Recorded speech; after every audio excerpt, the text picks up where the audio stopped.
Gates of Imagination presents The Book of Five Rings by Miyamoto Musashi, narrated by Arthur Lane. Preface. The Way of Strategy. I have named the Niten Ichi Ryu, the School of Two Heavens as one, and now, after long years of discipline, I set it down in writing for the first time. It is the early 10th month of the 20th year of Kanae. I have climbed Mount Iwato, in the land of Higo upon Kyushu. There I bowed to heaven, gave reverence to Kannon, and stood before the Buddha.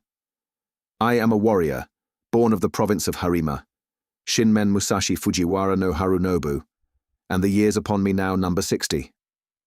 From my earliest youth, I bent my heart toward the way of the warrior. At 13, I fought my first duel against a swordsman of the Shinto school called Arima Kihei, and I struck him down. At 16, I overcame a swordsman of great strength, one Akiyama of the province of Tajima. At 21, I went up to the capital, where I crossed swords with the finest masters of the realm. I fought them many times, and not once did the advantage of victory escape me.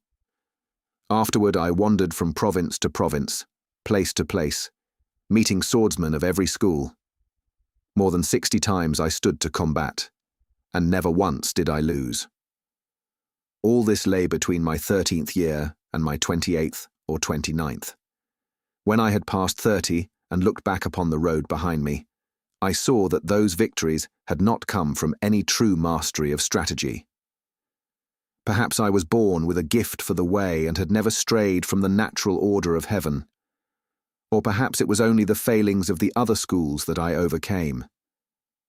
Still I pressed on, training morning and evening in search of a deeper principle, until of its own accord I came into harmony with the way of strategy. And this was around my 50th year.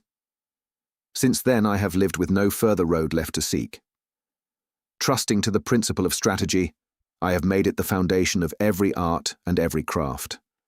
And so in all things, I have no master.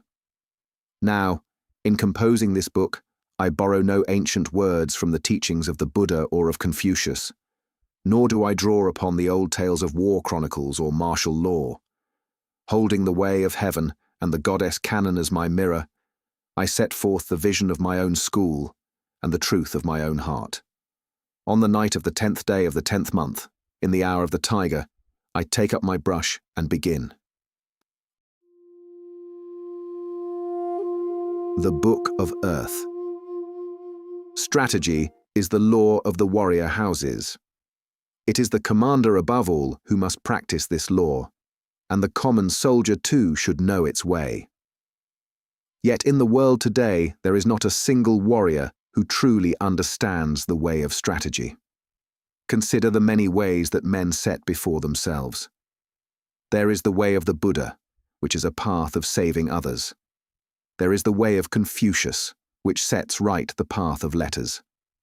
There is the physician, whose way is the curing of all ills.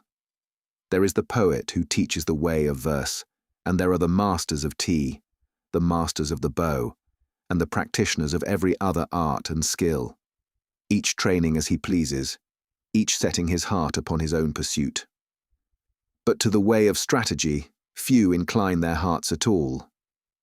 It is said that the warrior follows the twin ways of the brush and the sword, and to be versed in both is the way.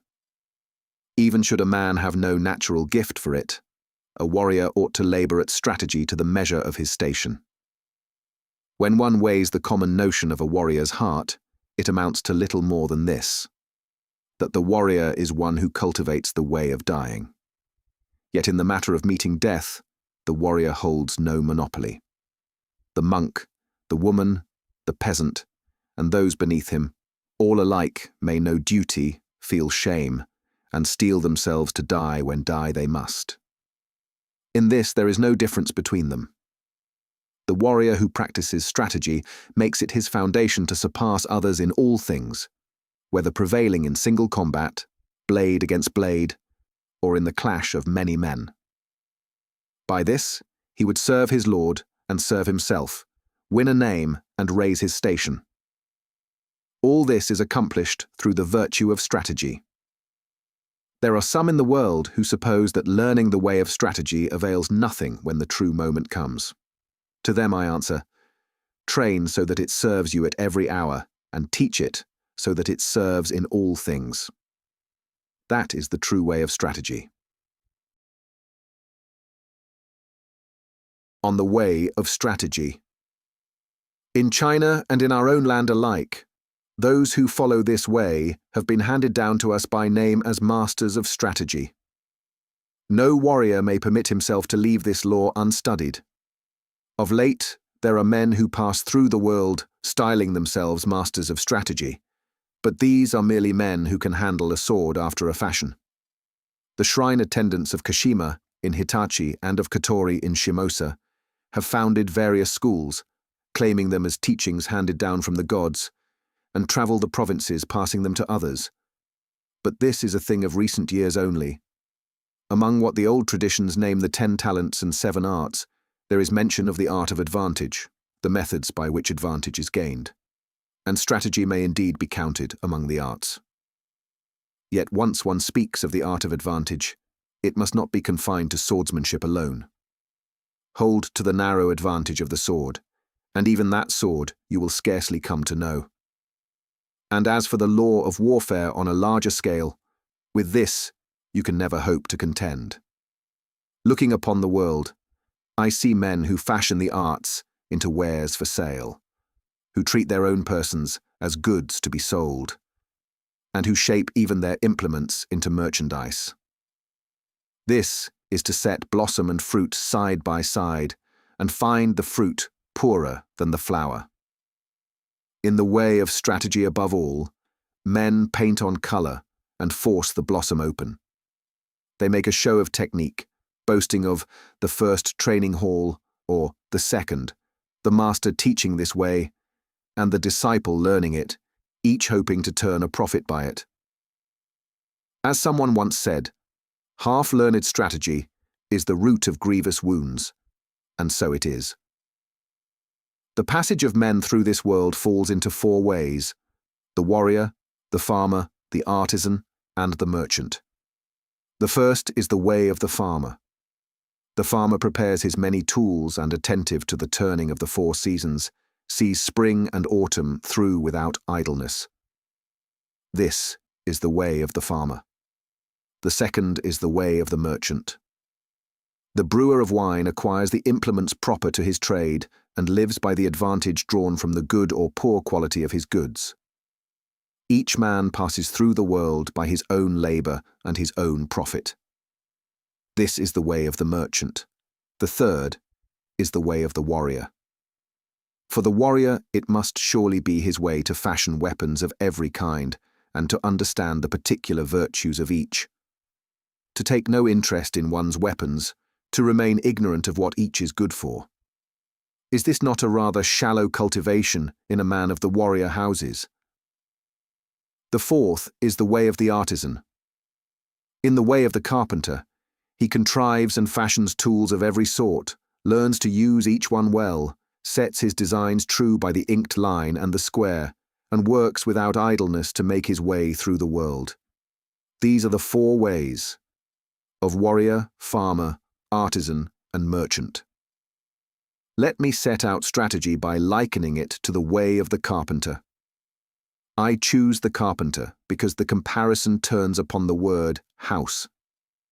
We speak of the noble houses and the warrior houses, of the 4 branches of the Fujiwara, the southern, northern, ceremonial, and capital houses, of a house fallen and a house enduring, and we speak of such and such a school, such and such a style, such and such a house.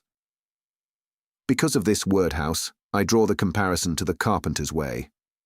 The word carpenter, daiku, is written with the characters for great and to contrive, and the way of strategy is itself a great contrivance, and so I write of it by likening it to the carpenter. If you would learn the law of warfare, read this book, ponder it, and let the master be the needle and the disciple the thread, and so train without ceasing.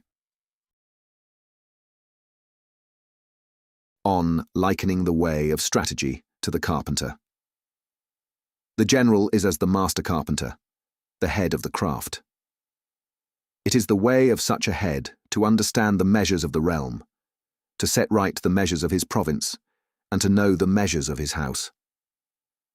The master carpenter learns the inked lines and proportions of temple halls and pagodas, knows the designs of palaces and towers, and raises the dwellings of men by directing his workers.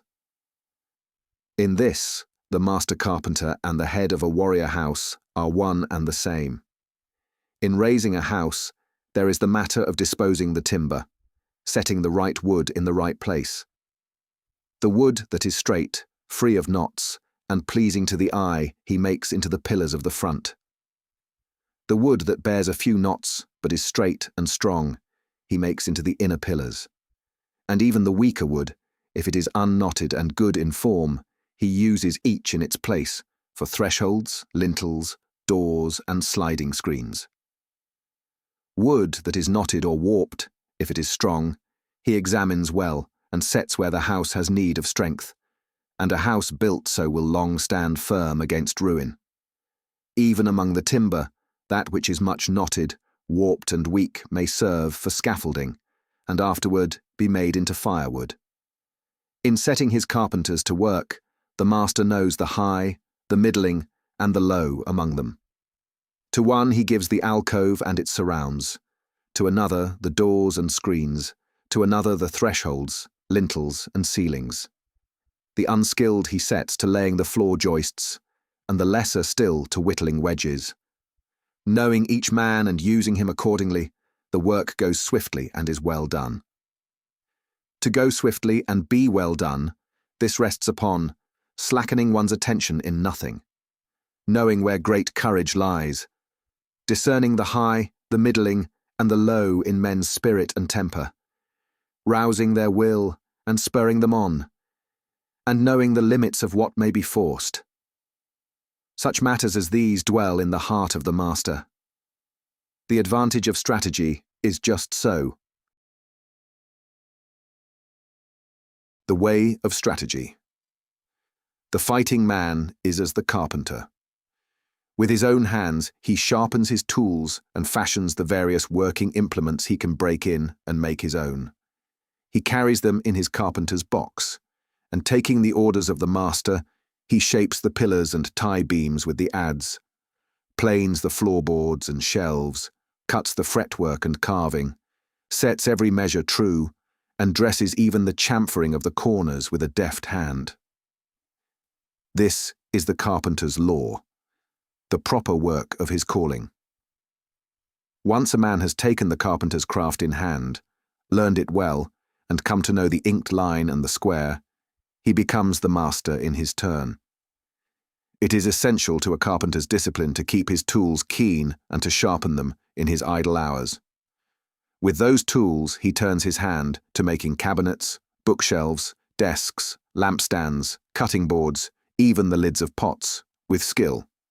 This is the carpenter's chief concern. So too is it with the fighting man. Examine this well. The carpenter's discipline lies in these things, that the work not warp, that the joints meet true, that the planing be clean, that the timber not be scraped, and that it not gap once it has dried. These are essential. If you would learn this way, then take each and everything set down here, give it your heart, and examine it well. On composing this book of strategy in 5 scrolls. I have divided the way into 5 parts, setting each in its own scroll so that its particular advantage may be known. These I have written out as the scrolls of earth, water, fire, wind, and the void, the scroll of earth. Here is the outline of the way of strategy and the vision of my own school. With swordsmanship alone, the true way is hard to attain. One must know the small from the great, and pass from the shallow to the deep, along a straight road, whose ground I level first of all. For this, the beginning is named the scroll of earth. The second, the scroll of water. Taking water as the model, the heart too becomes water. Water takes the shape of the vessel that holds it, square or round. It is a single drop, and it is the blue ocean. Water has the color of the deep green pool. Drawing upon this clarity, I set down the matters of my school in this scroll. When you have clearly discerned the principle of swordsmanship and can prevail freely over a single foe, then you may prevail over every man in the world. The heart that conquers one is the same that conquers 10 million. In the strategy of a commander, to make the small into the great is like raising a great Buddha from a model but a foot in height. Such things cannot be set down in fine detail. To know the 10,000 through the one, this is the principle of strategy. The matters of my school I record in the scroll of water. The third, the scroll of fire. In this scroll I write of battle. Fire grows great and grows small, and there is something uncommon in its nature, and so I write of combat by it. The way of combat is the same whether one man fights one or 10,000 fight 10,000. Make the heart now great, now small, and examine it well. The great is easy to see, the small is hard to see. The reason is this: a large force cannot turn about in an instant, while a single man can change in the space of a single thought, and so the small is hard to perceive. Examine this well. The matters of the scroll of fire concern what passes in a swift moment. Therefore one must make them familiar day by day, hold them as ordinary, and keep the heart unwavering. This is what is essential in strategy.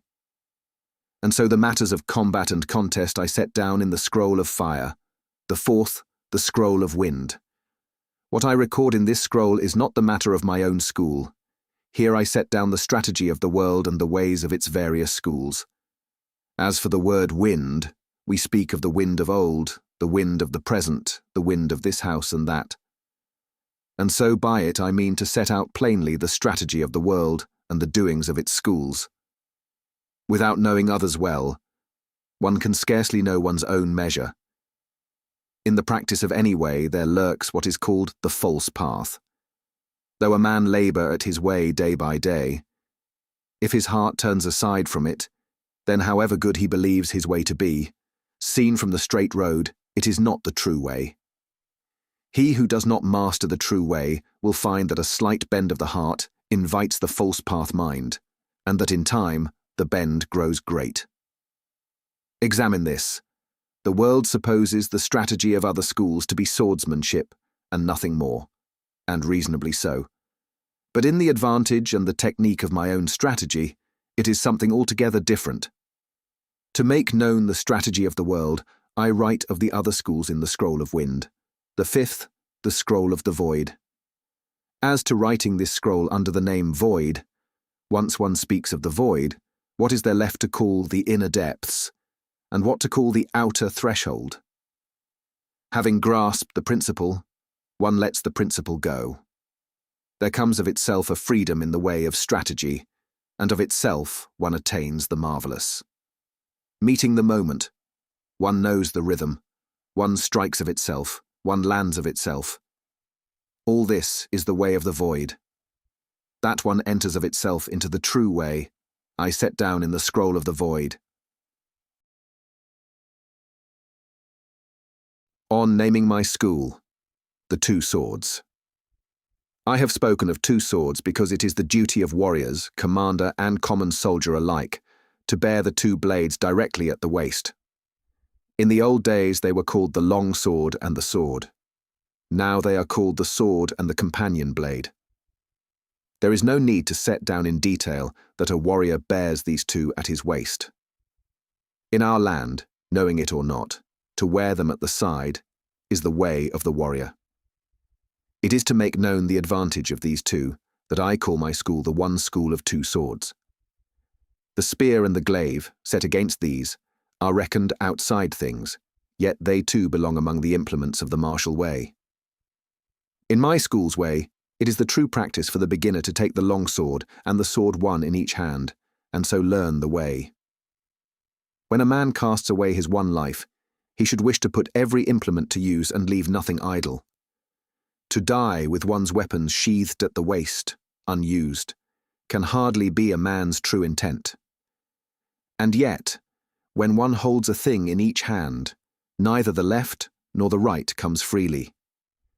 The two swords are meant to train a man to wield the long sword in a single hand. For the great implements, the spear, the glaive, there is no choice in the matter, but the sword and the companion blade are both weapons to be held in one hand. There are times when holding the long sword in both hands is a hindrance. On horseback it hinders. At a run it hinders. In marsh or paddy, on stony ground, on a steep road, or in a press of people it hinders. With the bow or the spear borne in the left hand, or whatever else one may be carrying, the long sword is in every case wielded with one hand, and so to take it up in both is not the true way. Should it prove hard to strike a man dead with one hand, then finish him with both. This is no great trouble. First, to train a man to swing the long sword one-handed, the two-sword method teaches him to learn the long sword in a single hand. When anyone first takes it up, the sword feels heavy and unwieldy. But with all things, at the first attempt, the bow too is hard to draw, the glaive hard to swing. Once a man grows accustomed to each weapon, the bow's pull comes strong, and the long sword, once familiar in the hand, gains the strength of the way and swings with ease. The way of the long sword is not to swing quickly. This you will come to understand in the second scroll, the scroll of water. The long sword is swung in the open, the companion blade in the close confine. This, first of all, is the true intent of the way. In my school one wins with the long blade and wins with the short, and so I set no fixed measure for the sword. The heart that finds victory by any means whatever. This is the way of my school. There are places where holding two swords serves better than one. When one man fights against many, or against an enemy holed up within walls, two prove well suited. Such matters I need not set out in full here. Know the 10,000 through the one. Once you have mastered the way of strategy, there is not a single thing you will fail to see. Examine this, and examine it well. On knowing the advantage in the two characters. Strategy. In this way, the world hands down the name strategist for the man who can wield the long sword with skill. In the way of the martial arts, one who has mastered the bow and shoots well is called an archer.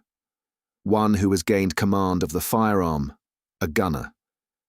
He who handles the spear is called a spearman, and he who has learned the glaive a glaiveman. By the same token, one who has learned the way of the long sword ought then to be called a swordsman or a blade handler. The bow, the firearm, the spear, the glaive, these are all implements of the warrior houses, and every one of them is a way of strategy. And yet there is good reason that the word strategy should attach to the long sword alone.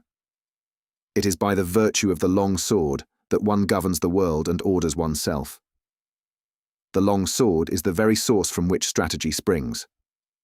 Once a man has gained the virtue of the long sword, one man prevails over 10. Prevailing 1 against 10, 100 prevail against 1,000, and 1,000 against 10,000. Therefore, in the strategy of my school, 1 man and 10,000 are made the same thing.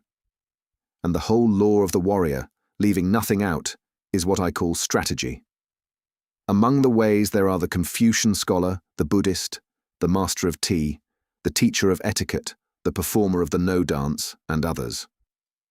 But these things have no place in the way of the warrior. Though they lie outside his way, to know the ways broadly is of use in all things. What matters is that each man, in the world of men, study his own way well. On knowing the advantages of weapons in strategy. If a man understands the advantages of the martial implements, then for any weapon there comes, as the moment and the occasion call for it, a time to put it to use. The companion blade has its greatest advantage in a cramped place, or when one has closed into the very body of the enemy. The long sword serves with advantage almost everywhere. The glaive, on the field of battle, falls somewhat short of the spear. The spear takes the initiative. The glaive follows after. Between men of equal skill, the one bearing the spear stands a little stronger. Yet both spear and glaive, as the case may be, have little advantage in a confined place and serve poorly against an enemy holed up within walls. They are weapons for the battlefield proper. There they are essential. But if a man learns only their advantage in the chamber, frets over trifles, and forgets the true way, then when the moment to use them comes, he will be hard-pressed to seize it. The bow, on the field of battle, serves in the give and take of fighting. It can be taken up swiftly alongside the spear and beside many another weapon, and so it is especially good for open ground combat on the level field. In besieging a fortress, however, and once the distance to the enemy exceeds 20 ken, its shortcomings appear. In the present age, the bow, to say nothing of the other arts, is much blossom and little fruit. Such accomplishments are hard-pressed to serve when it truly matters. The firearm has many advantages. Within the walls of a fortress there is nothing to surpass it. And in open ground combat too, before battle is joined, its advantage is great. Once the fighting has begun, its shortcomings emerge. One virtue of the bow is that the loosed arrow is visible to the eye, which is to the good. The shortcoming of the firearm is that its ball cannot be seen. Examine this matter well. As for the horse, it is essential that it be strong, that it answer and endure, and that it have no bad habits.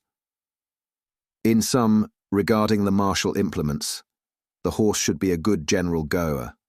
The sword and companion blade should cut well in general. The spear and glaive should pierce well in general. The bow and firearm should be strong and not given to breaking. One should not lean toward a particular favorite among one's weapons. To have too much of a thing is the same as having too little.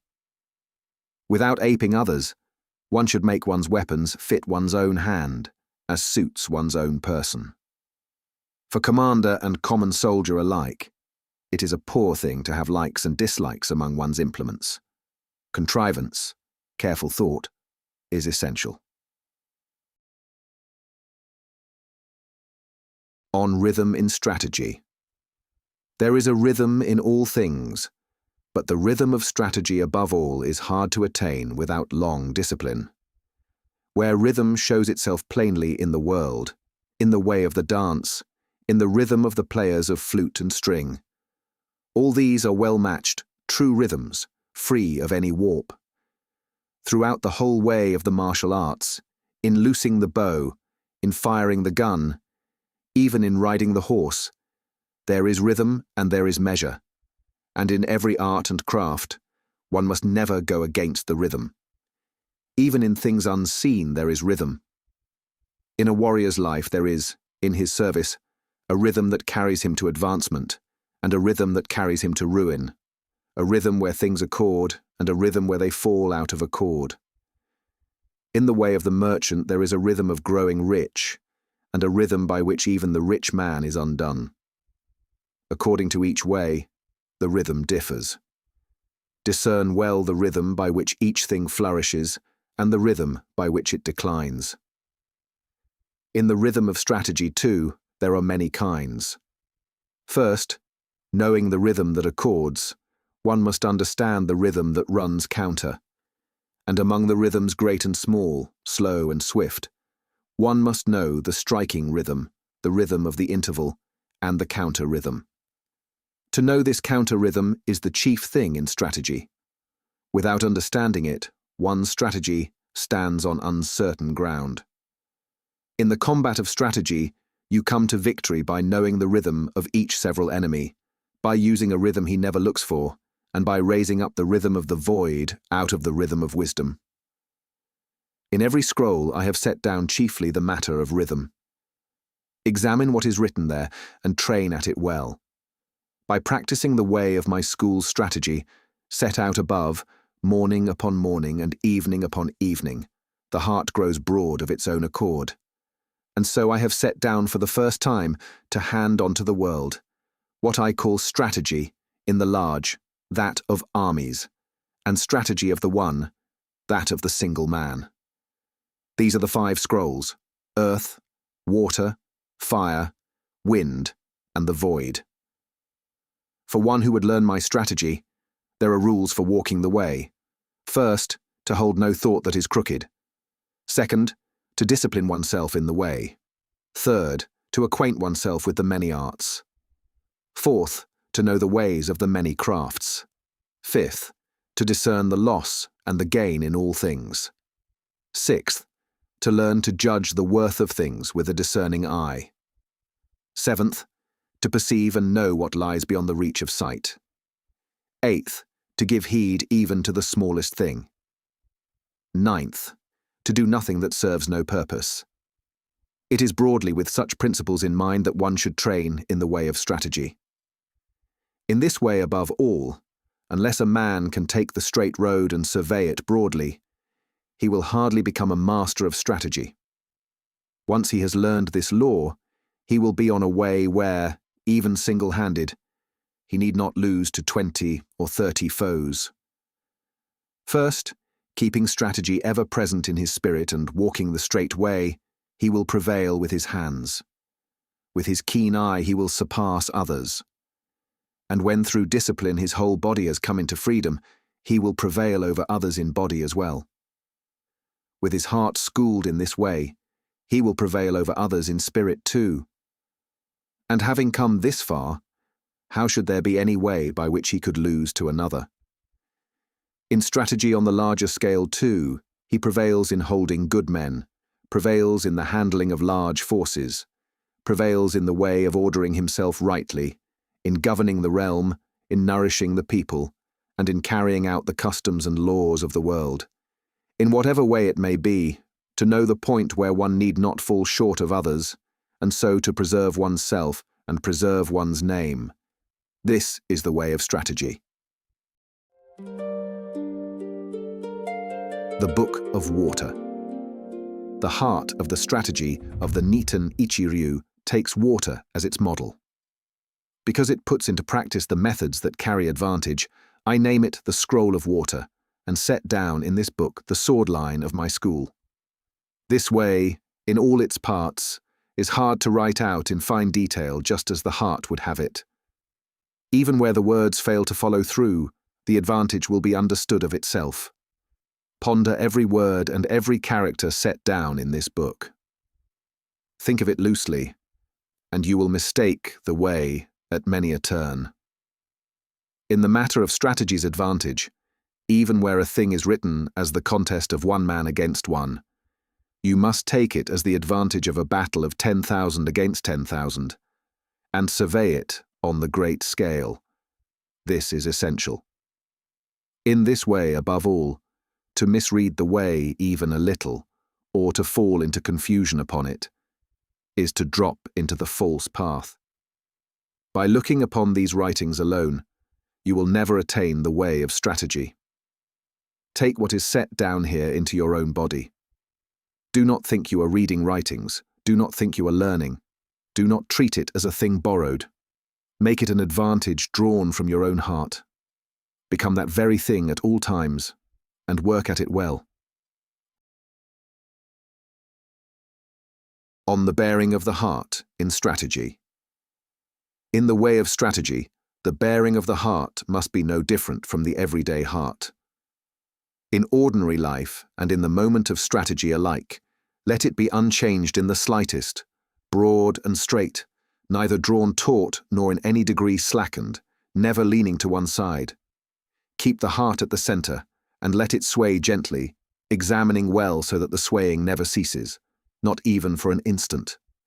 When all is still, the heart is not still. However swift the moment, the heart is in no way hurried. The heart does not follow the body, nor the body the heart. Be watchful in the heart while keeping no guard in the body. Let the heart want for nothing, yet let it not err in the least.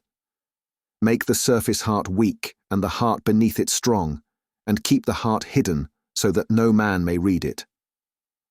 The man of small stature must know in his heart all the matters of the great. The man of great stature must know in his heart the small things well. Great or small, let each keep the heart straight and bear it so as not to indulge his own person. This is essential. Within, let the heart be unclouded and broad, and upon that breadth set your wisdom.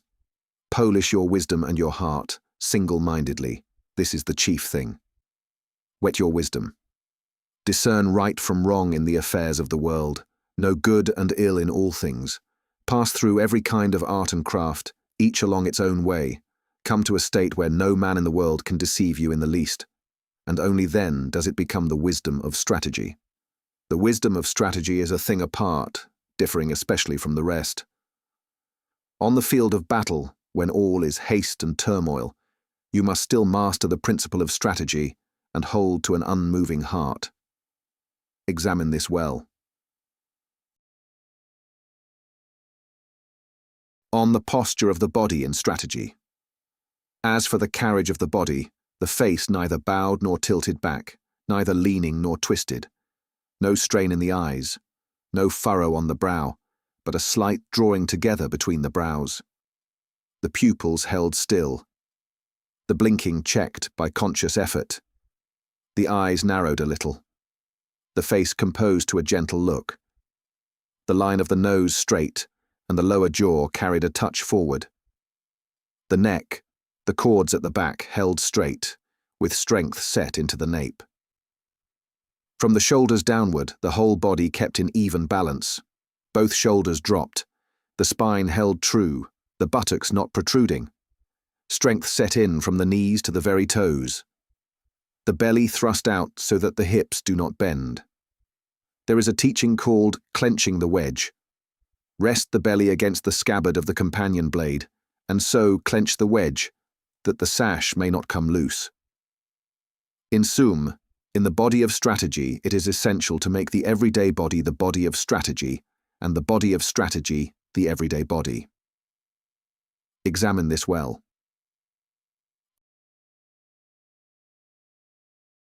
On the fixing of the eyes in strategy. The way of directing the eyes is to set the gaze large and broad. There are two kinds of seeing, perceiving and looking. The perceiving eye is strong, the looking eye is weak. To see the far as near and the near as far, this is the chief thing in strategy. To know the enemy's sword and yet not so much as look at his sword, this is a great matter in strategy. Give it thought. This fixing of the eyes is the same whether in the strategy of the single man or in the strategy of armies.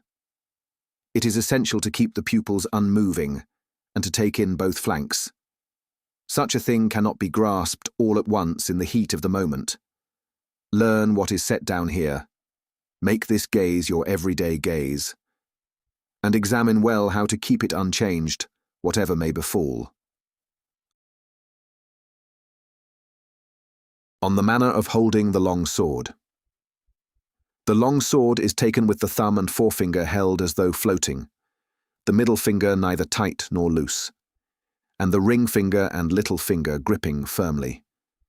To have slack within the hand is poor. Take up the long sword with the thought, this is to cut the enemy. When you cut him, let there be no change within the hand, and hold it so the hand does not freeze. Should you have occasion to beat aside the enemy's sword, or receive it, or strike it, or press it down, alter only the thumb and forefinger a little.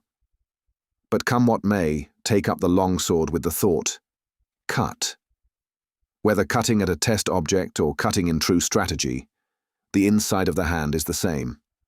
It is cutting a man, and in it there is no change. In general, of both the long sword and the hand, what is shunned is fixedness, the hand that locks fast. The fixed hand is the dead hand. The unfixed hand is the living hand. Take this well to heart. On the use of the feet. As to the working of the feet, the toes lifted a little, the heel pressed down firmly. The use of the feet, though it may be great or small, slow or swift according to the occasion, should always be as in ordinary walking. There are the leaping foot, the floating foot, and the foot that stamps and plants itself fast. These three are feet to be shunned. A great matter of this way is what is called the yin-yang foot, and this is essential. The yin-yang foot means that one does not move one foot alone.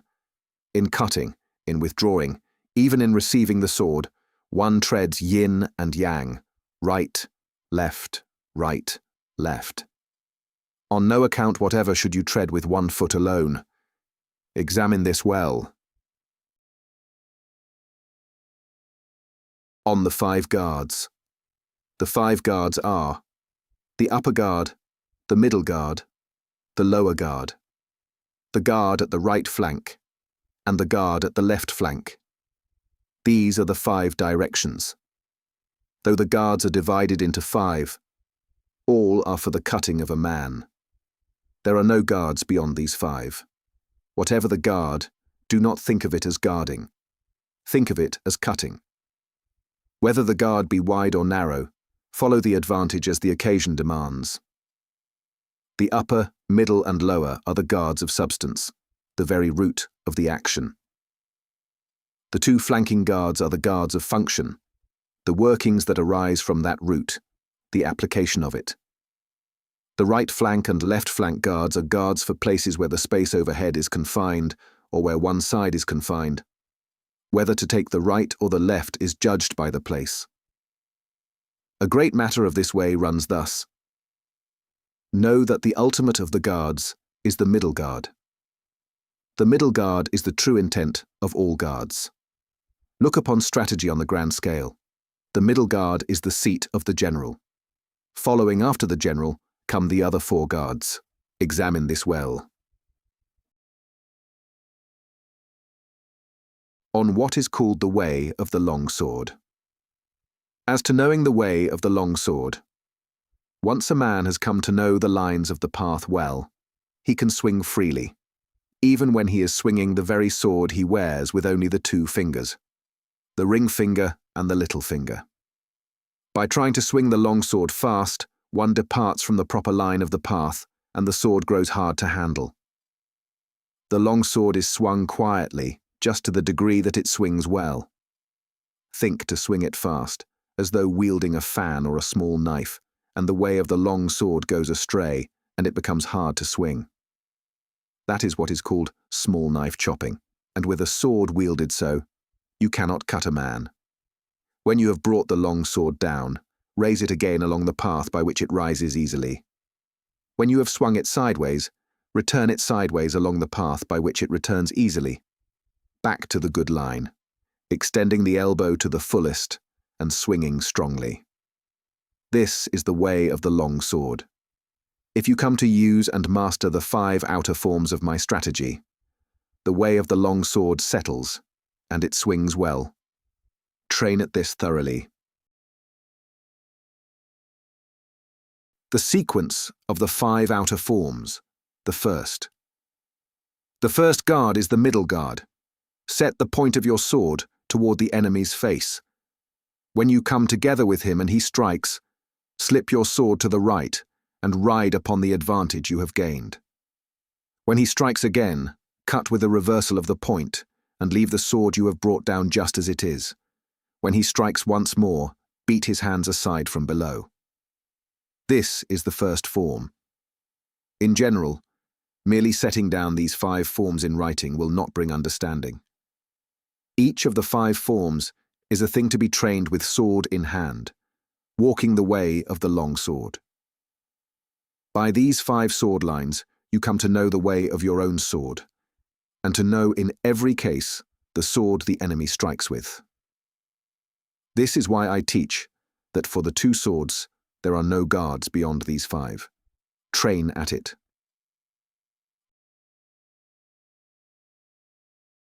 The sequence of the second outer form. The second sword. Take the upper guard, and as the enemy strikes, strike him in the same instant.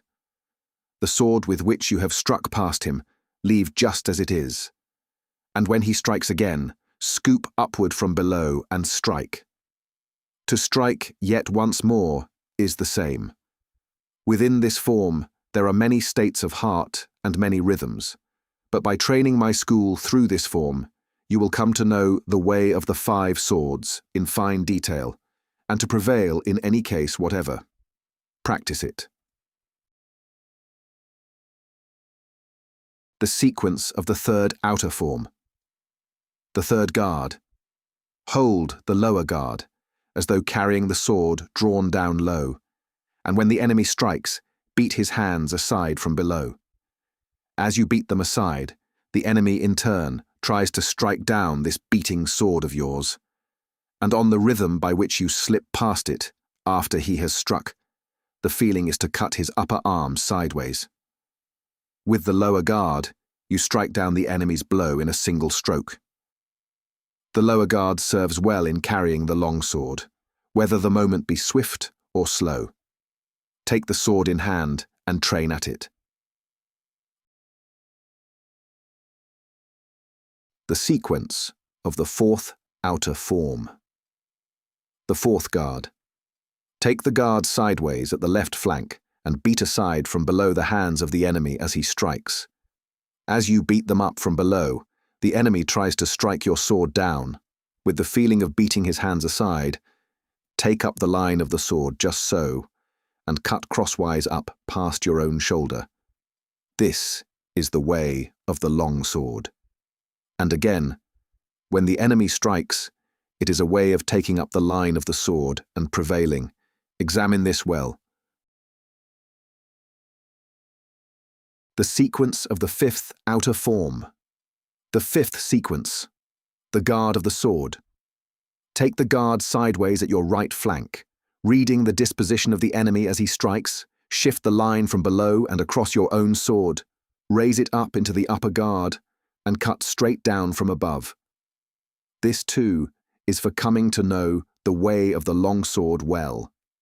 If you grow accustomed to swinging through this form, you will be able to wield even a heavy sword freely. Of these 5 forms I shall not write in fine detail. Through them, you come to know the general way of the long sword of my school. You learn the rhythms in broad measure, and you come to discern the enemy's sword. First, by these 5, you drill ceaselessly until the hand is wrung dry, training and learning. And in the very midst of combat with an enemy, by drilling these sword lines, you take hold of the enemy's heart, and so by all manner of rhythms you come to prevail in any way at all. Weigh this well. On the matter of there is a guard, there is no guard. There is a guard. There is no guard means that to hold the long sword in a guard is not, properly, a thing that should be. And yet, since one does place the sword in the 5 directions, upper, middle, lower, left flank, right flank, these may be called guards after all. The long sword, according to how the enemy comes, according to the place, and following the run of things, is held, in whatever direction you set it, with the feeling of carrying it so as to cut that enemy well. The upper guard, as the moment requires, sinks a little and becomes the middle. The middle, raised a little to gain advantage, becomes the upper. The lower, raised a little as occasion serves, becomes the middle. And the 2 flanking guards, as the disposition demands, brought a little toward the center, take on the feeling of the middle or the lower. Thus the principle. There is a guard, and there is no guard. First and foremost, the heart is, having taken up the long sword, by whatever means, to cut the enemy. Should you have occasion to receive the enemy's cutting sword, to beat it aside, to strike it, to cling to it, or to touch it, know that one and all these are occasions for cutting the enemy. To think I receive, to think I beat aside, to think I strike, to think I cling, to think I touch. By such thinking, you will fall short when it comes to the cut. It is essential to hold that everything whatever is an occasion for cutting. Examine this well. In strategy on the grand scale too, the array of one's forces, the disposition of the ranks, is a guard. All of it is an occasion for prevailing in battle. To grow fixed in place is poor. Work hard at this. On striking the enemy in a single beat. Among the rhythms by which one strikes the enemy, there is what is called the single beat. You take a position close enough that you and the enemy can reach one another, and reading the moment before his stance is set, without moving your own body and without fixing your mind upon it, you strike, as swiftly as may be, and straight. This is the rhythm of striking in the instant, before there stirs in the enemy any thought to draw his sword back, to slip it aside, or to strike. This is the single beat. Learn this rhythm well, and train at striking swiftly in the rhythm of the interval. On the rhythm of the held-back second beat. The rhythm of the held-back second beat. When you mean to strike and the enemy quickly draws back, quickly beats your sword aside, or quickly gives ground. Then you feint as though to strike, and in the moment when the enemy, having beaten aside, slackens, you strike. Or in the moment when, having drawn back, he slackens, you strike. This is the held-back strike. By this writing alone it will be hard indeed to come to strike it well. Once the teaching is received in person, understanding comes at once. On the strike of no thought, no mind. When the enemy is about to strike and you too mean to strike, let your body become a striking body and your heart a striking heart. And let the hand strike, out of the void, you know not how, the more so from behind, swift and strong. This is what is called no thought, no mind, and it is the strike of greatest moment. This strike comes to your aid time and again. Learn it well. It is a thing to train at thoroughly. On the flowing water strike.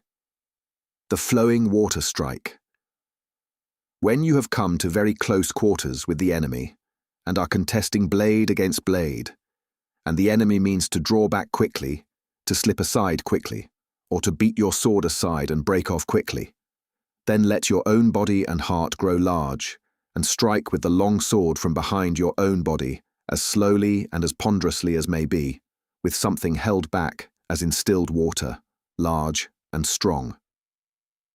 Once you have learned this strike, it is a sure and easy one to deliver. Discerning the enemy's position is essential. On what is called the linked strike. When you strike out and the enemy means to strike your blow down or to beat it aside, then with that one strike, you strike his head, you strike his foot. By one single line of the long sword, you strike wherever you will. This is the linked strike. Learn to deliver this strike well, and it is a strike that serves at any time. Cross blades diligently and work it out in practice beforehand. On what is called the flint spark strike. The flint spark strike. At a distance where your sword and the enemy's are all but touching, you strike with all possible force without raising your own sword in the least. For this, the feet must be strong, the body strong, and the hands strong. And with these three, you strike swiftly. This strike is hard to deliver without delivering it many times in practice. Train at it well, and it lands with great force. On what is called the falling leaves strike. The falling leaves strike is a method for striking down the enemy's longsword and making him let it go.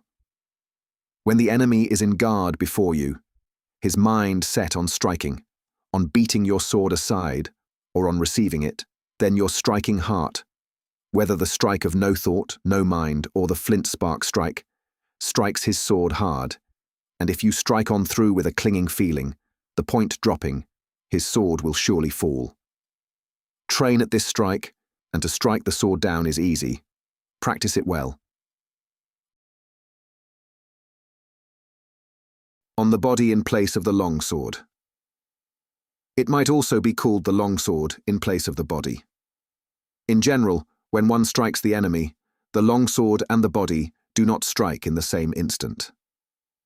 According to how the enemy comes to strike, the body first takes the posture of striking, and the sword strikes without regard to the body, or else the body holds unmoving while the sword alone strikes.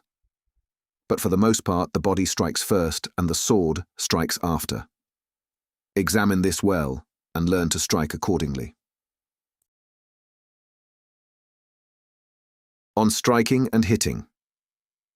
To strike and to hit are two separate things.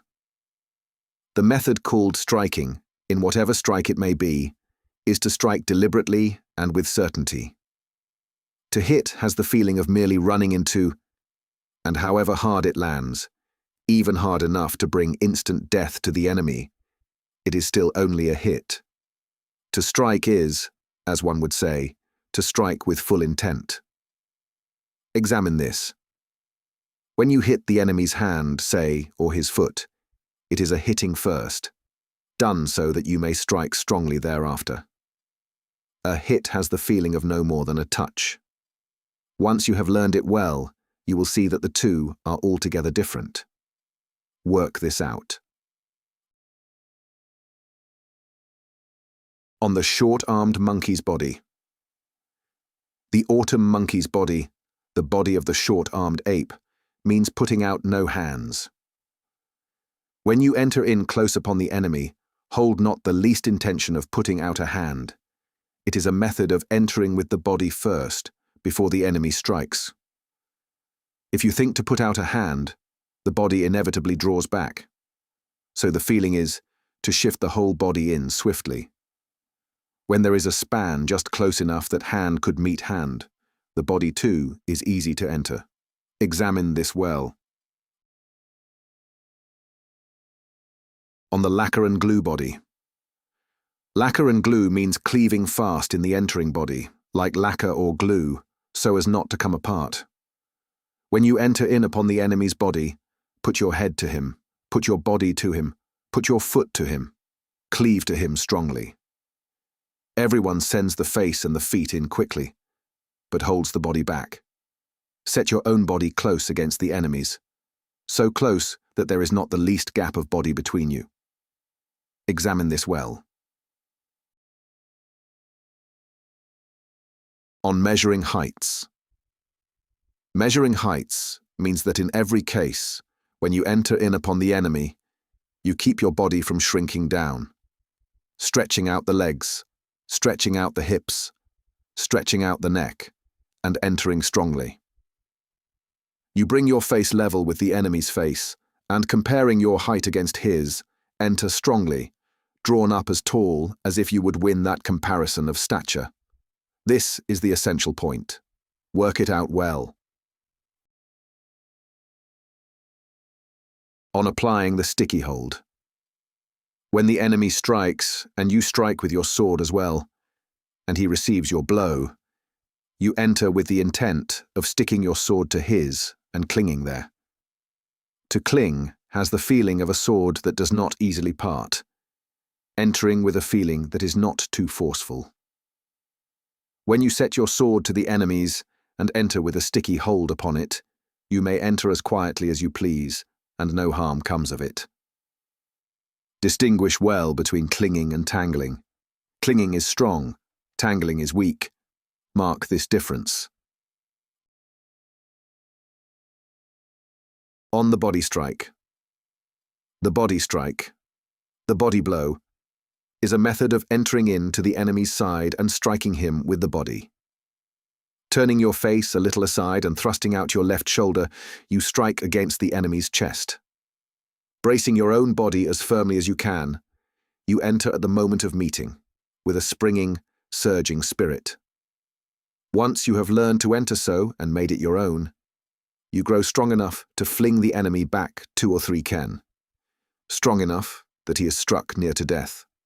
Train at it thoroughly. On the 3 parries. The 3 parries are these. When you enter in upon the enemy and must receive the sword he strikes out with. Parry by thrusting your own sword toward his eyes, drawing his blade off to flow away past your right shoulder. Again, there is the thrusting parry. As the enemy strikes, you thrust toward his right eye with the feeling of pinning his neck between, and so receive his sword by thrusting against it. And again, when the enemy strikes and you go in with a short sword, you pay little heed to the parrying sword and enter while thrusting at the enemy's face with your left hand. These are the 3 parries. Make it your intent to clench the left hand and thrust at his face with the fist. Train at this thoroughly. On thrusting at the face. Thrusting at the face means that, when you and the enemy stand on even terms blade to blade, it is essential always to hold in mind the intent of thrusting at the enemy's face with the point of your sword in the openings between his sword and yours. If you hold the intent of thrusting at his face, he will draw both face and body back. And once you can make him draw back so, advantages of every kind open up for winning. Work this out well. In the midst of combat, the moment the enemy is of a mind to arch his body back, victory is already near. For this reason, you must never forget thrusting at the face. In the practice of strategy, you should train at this advantage. On thrusting to the heart. Thrusting to the heart, to the chest, means thrusting at the enemy when, in the midst of combat, the space overhead is confined and the space at the sides is confined, in places where cutting is in no way possible. The intent, in slipping past the enemy's striking sword, is to show him the back ridge of your own sword, held straight toward him. Draw the sword back so that the point does not waver, and thrust at the enemy's chest.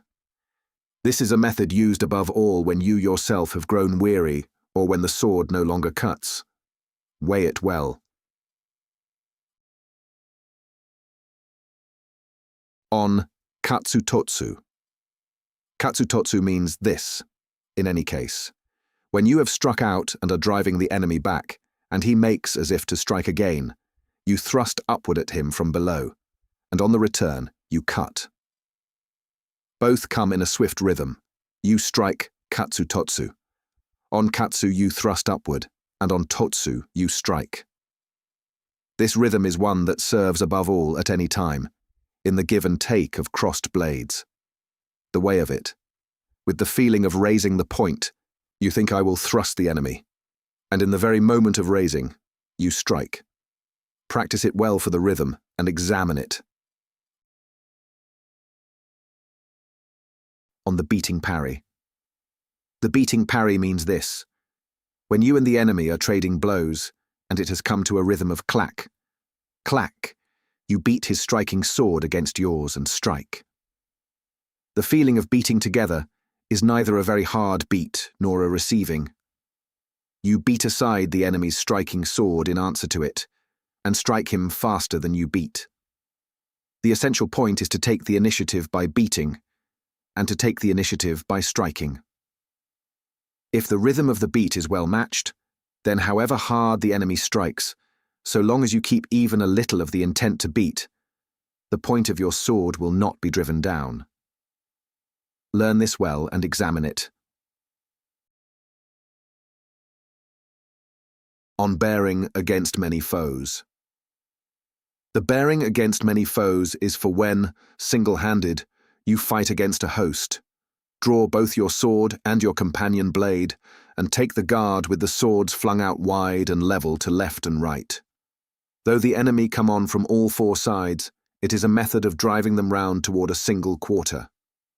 Reading the disposition of the attack, which enemies come from the front, which from behind, meet first and swiftly those who come forward. Keep your eye on the whole, and reading where the enemy strikes out. Swing the right sword and the left sword crosswise in the same instant. With the sword that goes out, cut the enemy in front. With the sword that returns, cut the enemy pressing in from the side. To swing the swords crosswise and then wait is poor.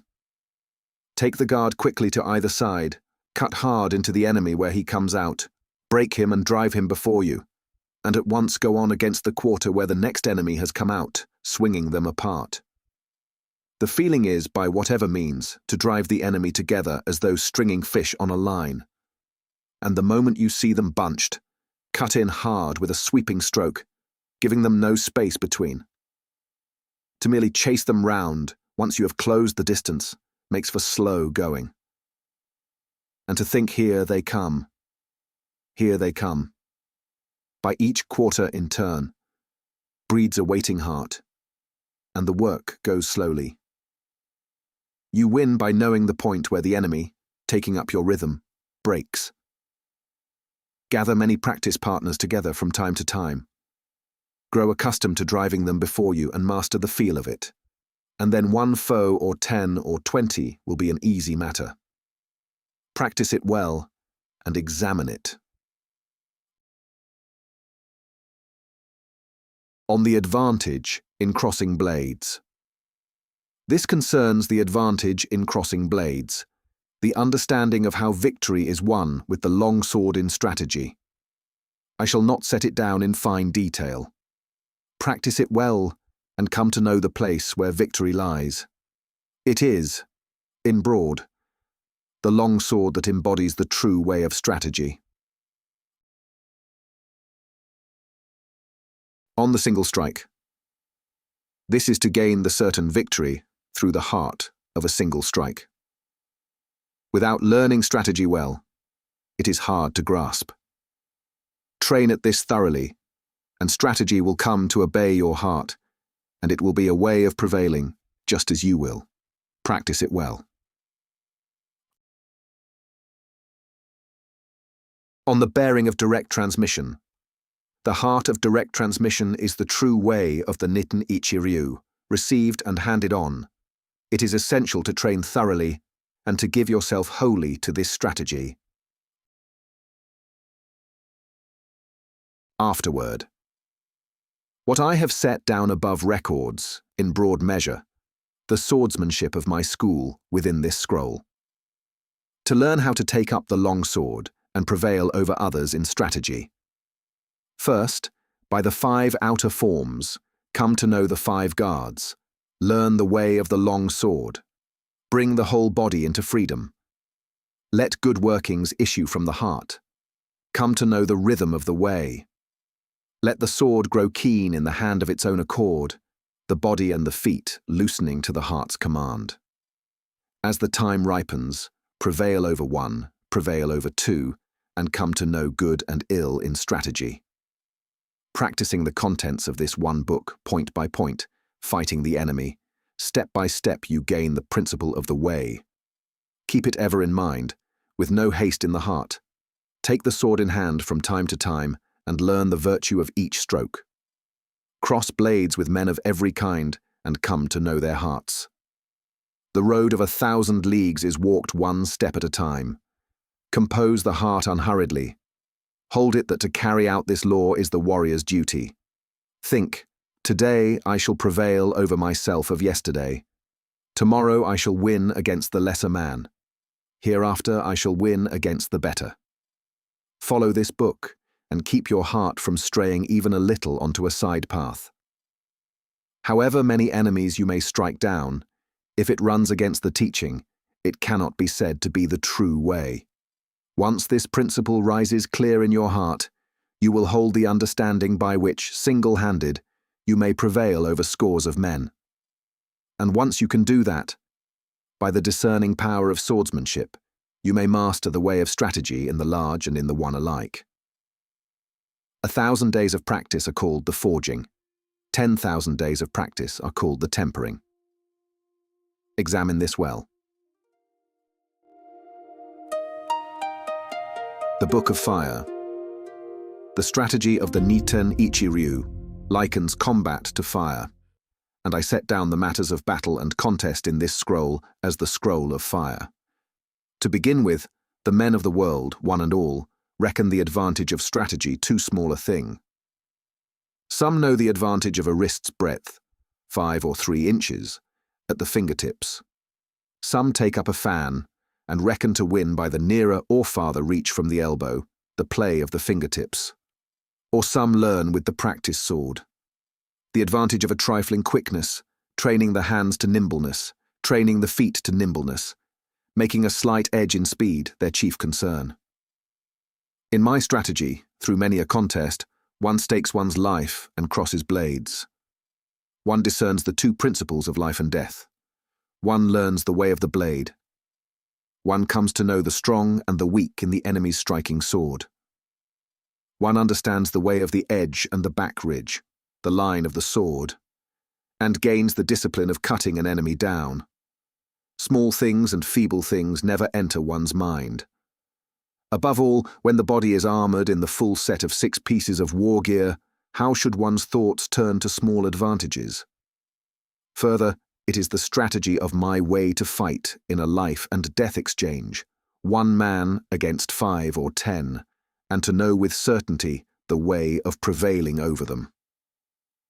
By this principle, 1 man prevails over 10, and 1,000 prevail over 10,000. What difference is there in the reasoning? Examine this well. And yet, in ordinary practice, one cannot gather 1,000 or 10,000 men and drill in this way. Even with the sword taken up alone, you measure the cunning of each several enemy, know his strength and weakness and the working of his hands, and through the wisdom and virtue of strategy come to master the way of prevailing over 10,000, and so become a master of this way. The straight road of my strategy, the shortest road to its attainment, fix it firmly in your heart. Who in all the world save myself could attain it? Who could carry it through to the end? Train at it morning and evening, polish it to the full, and thereafter you come into a freedom all your own, gain of yourself the marvellous, and arrive where the wonder of preternatural power arises. This is the very spirit in which a warrior pursues the discipline of strategy. On the lay of the ground. In discerning where to take your stand upon the ground, there is what is called putting the sun at your back. Take your guard with the sun behind you. If the place is such that you cannot put the sun behind you, then contrive to have it fall to your right. Indoors as well, keep the light behind you or to your right. The same as before. You will want the ground behind you unconfined, the ground to your left kept open, and the ground to your right drawn in close as you take your guard. By night too, wherever the enemy is visible, carry the firelight at your back and the light to your right. Take your guard as before. Looking down upon the enemy, bear in mind to take your guard on ground even a little higher. Indoors, regard the seat of honor as the high ground. Now, once the fighting is joined and you are driving the enemy about, contrive to drive him toward your own left, putting the bad ground at his back. In every case, it is essential to chase him toward difficult ground. On difficult ground, not letting the enemy see the ground, the feeling is to keep him from turning his head to look, pressing the attack home without the least slackening. Indoors, likewise, when you drive him toward the threshold, the lintel, the doors, the screens, the veranda, or toward the pillars, not letting him see the ground is the same as before. In every case, the direction in which you drive the enemy is toward poor footing or toward a place hemmed in at the side. The chief thing is the method of using the virtue of the ground, its advantages, to win the victory of the ground. Examine and train at this thoroughly. On the 3 initiatives. There are 3 initiatives. The first is the initiative in which you go at the enemy from your own side. This is called the initiative of attack. Another is the initiative when the enemy comes at you. This is called the initiative of waiting. And another is the initiative when both you and the enemy go at one another. This is called the initiative of even terms. These are the three initiatives. At the outset of any combat, there are none but these three. By the working of the initiative, you gain the victory. The initiative is therefore the first thing in strategy. The particulars of the initiative are many, but since it is a matter of making the principle of the moment your initiative, reading the enemy's heart, and winning by the wisdom of your strategy, I shall not write them out in fine detail. First, the initiative of attack. When you mean to go in, hold still, then go in suddenly and fast. That is one initiative. To make the surface strong and swift while keeping something held back beneath. That is an initiative of the heart. Again, making your own heart as strong as can be, the feet a touch faster than ordinary, and the moment you close on the enemy's flank, falling at once to pressing him hard. That is an initiative.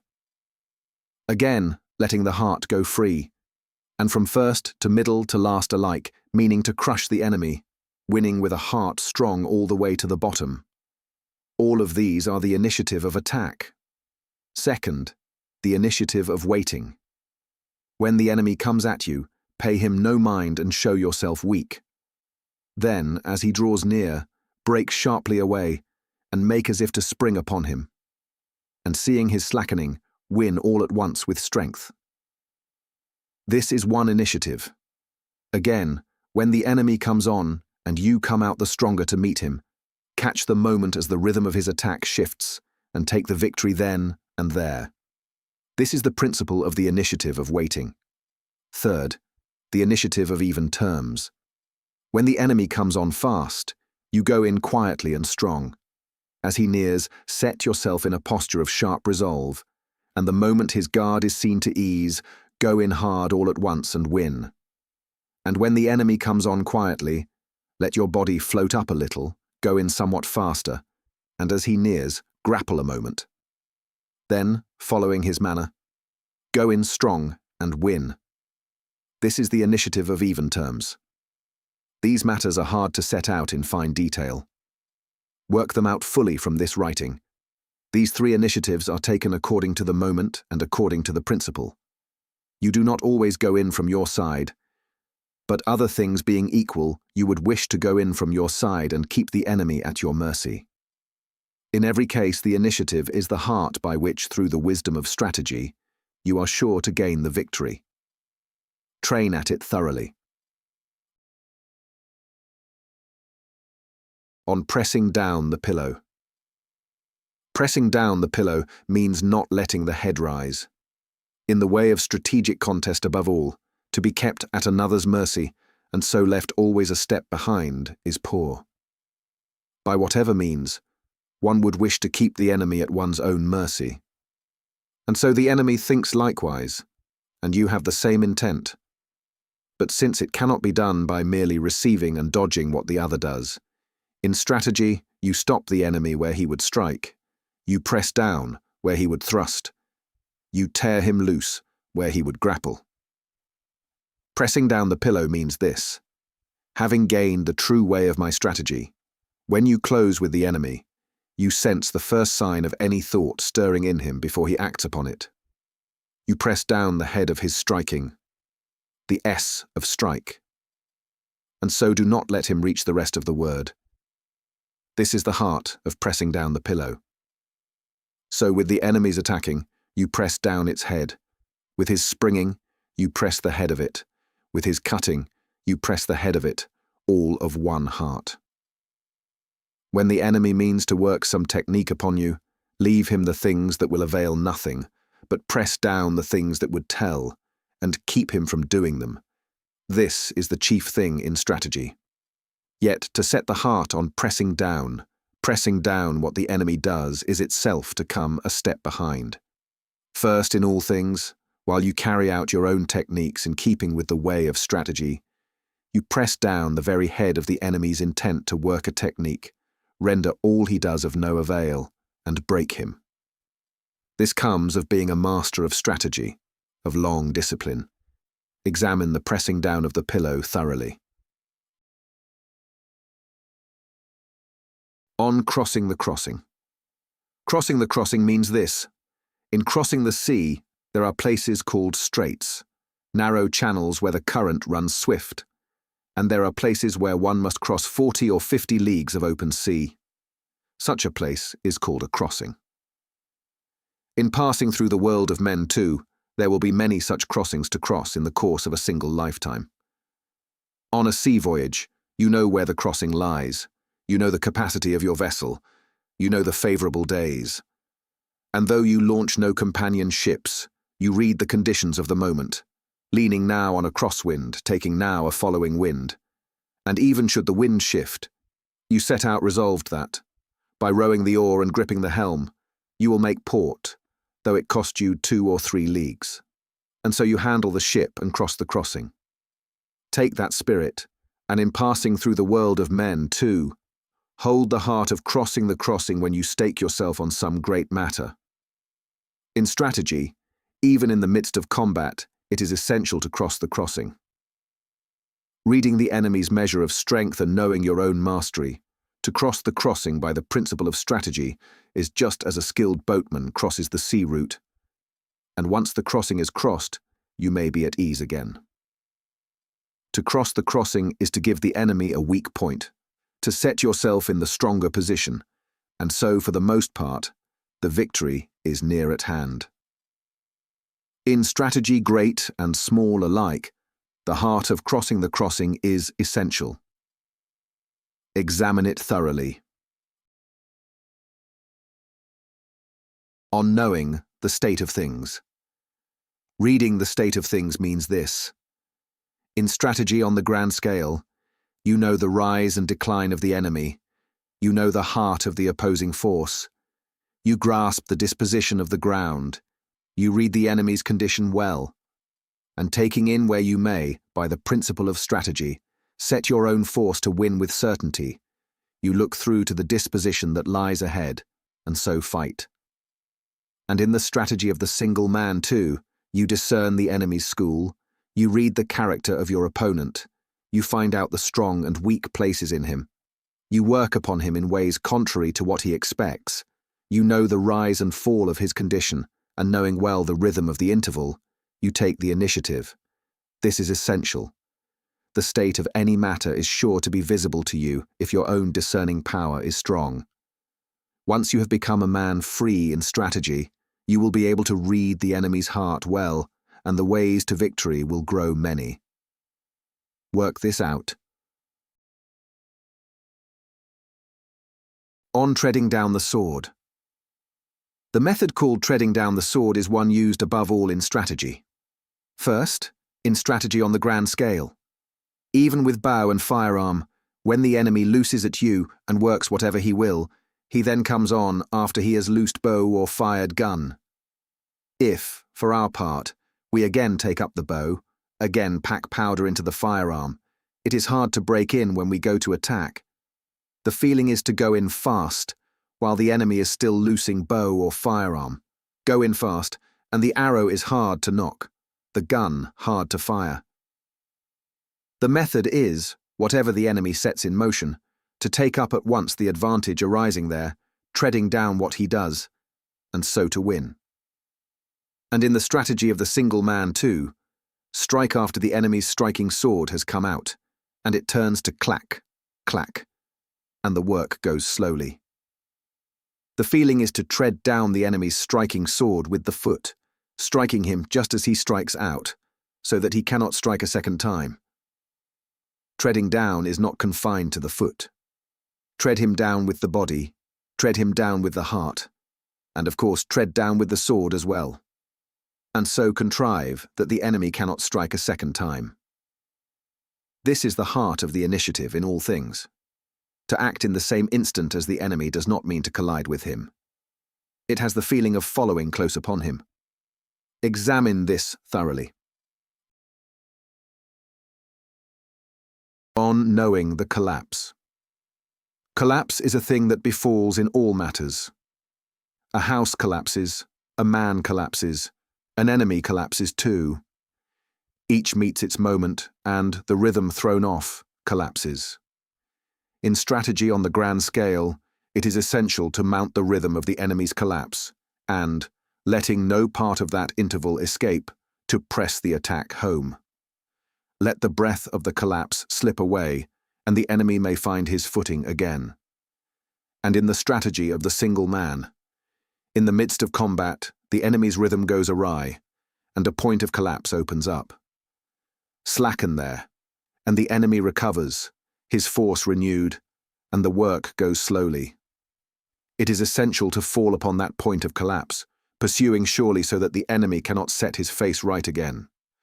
To pursue is a straight and strong heart. You strike him clean away so that he cannot recover. Weigh well this matter of striking clean away.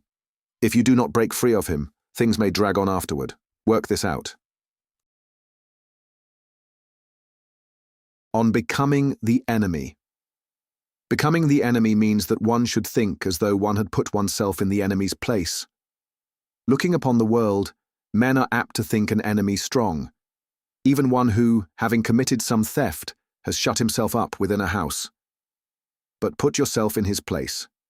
He has the whole world against him. He has fled to ground, and his is a heart with no way out. The one holed up is the pheasant. The man who enters to strike him down is the hawk. Work this out well. In strategy on the grand scale too, men go at the enemy thinking him strong and treating him as a great matter. But once you hold a fine force, know well the principle of strategy, and grasp soundly how to prevail over the enemy, there is no need for anxiety. In the strategy of the single man as well, think yourself into the enemy's place. When his opponent is one who understands strategy well, whose grasp of the principle is strong, and who is a master of the way, the enemy will surely think himself beaten. Examine this thoroughly. On letting go the four hands.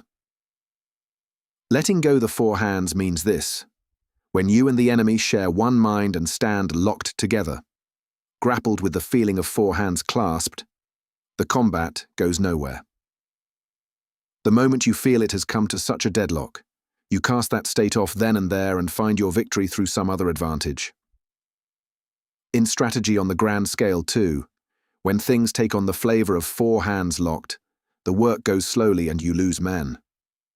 Cast off that state quickly and win by an advantage the enemy never looks for. This is the chief thing. And in the strategy of the single man as well, the moment you feel it has come to four hands locked, change your state, then and there, seize the enemy's disposition, and contrive to win through an advantage altogether different. This is essential. Weigh it well. On moving the shadow. Moving the shadow is a method for when the enemy's heart cannot be made out. In strategy on the grand scale, when the enemy's condition is in no way to be read, you make a show of attacking hard from your side, and so see out the enemy's resources.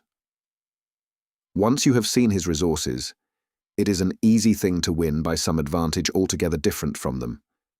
And in the strategy of the single man too, when the enemy has set his sword in a rear guard or a flanking guard, then if you make as though to strike of a sudden, the enemy will betray his intent in his sword.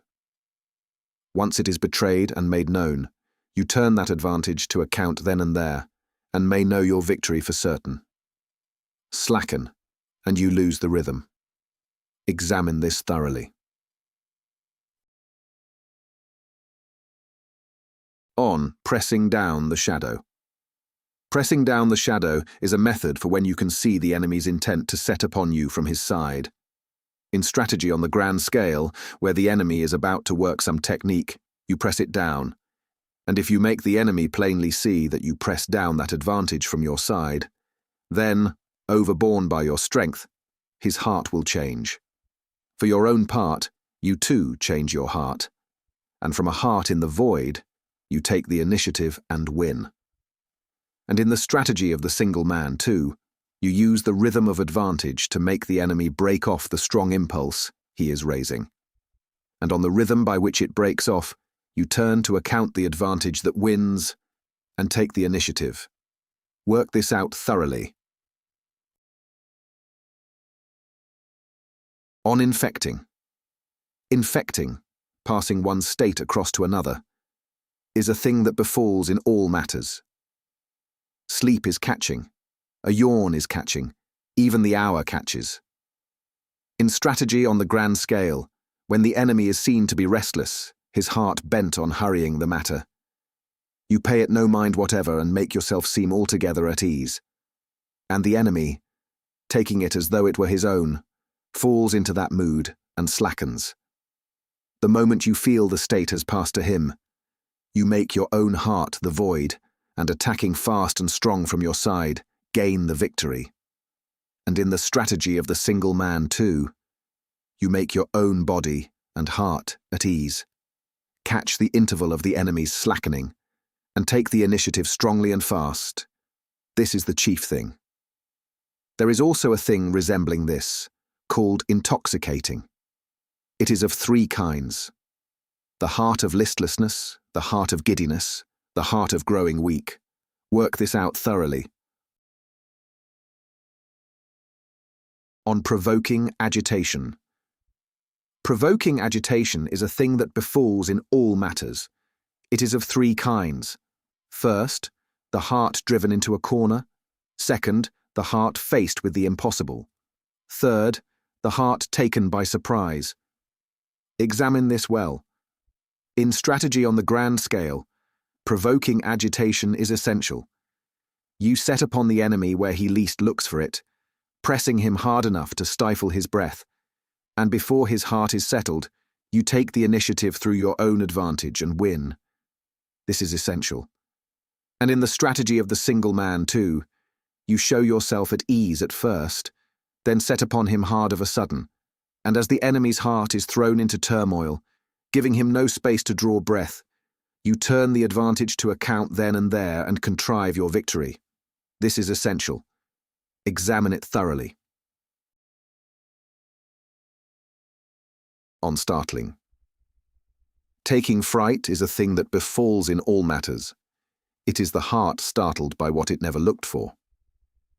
In strategy on the grand scale too, to startle the enemy is not a matter of what lies before his eyes.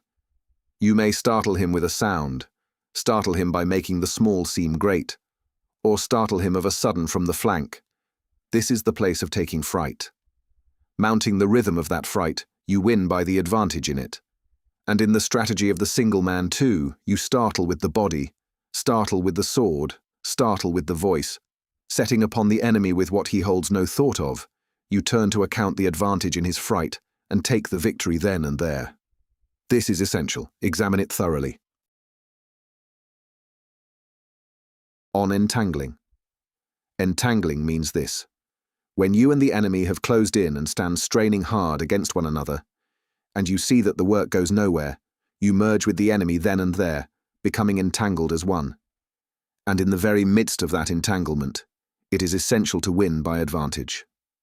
In strategy, great and small alike, when you and the enemy stand drawn apart and facing off, each straining against the other, and the contest will not be decided, you become entangled with the enemy then and there, so that the two sides cannot be told apart, gaining the virtue of being amid that confusion, finding the chance of victory within it, and winning hard.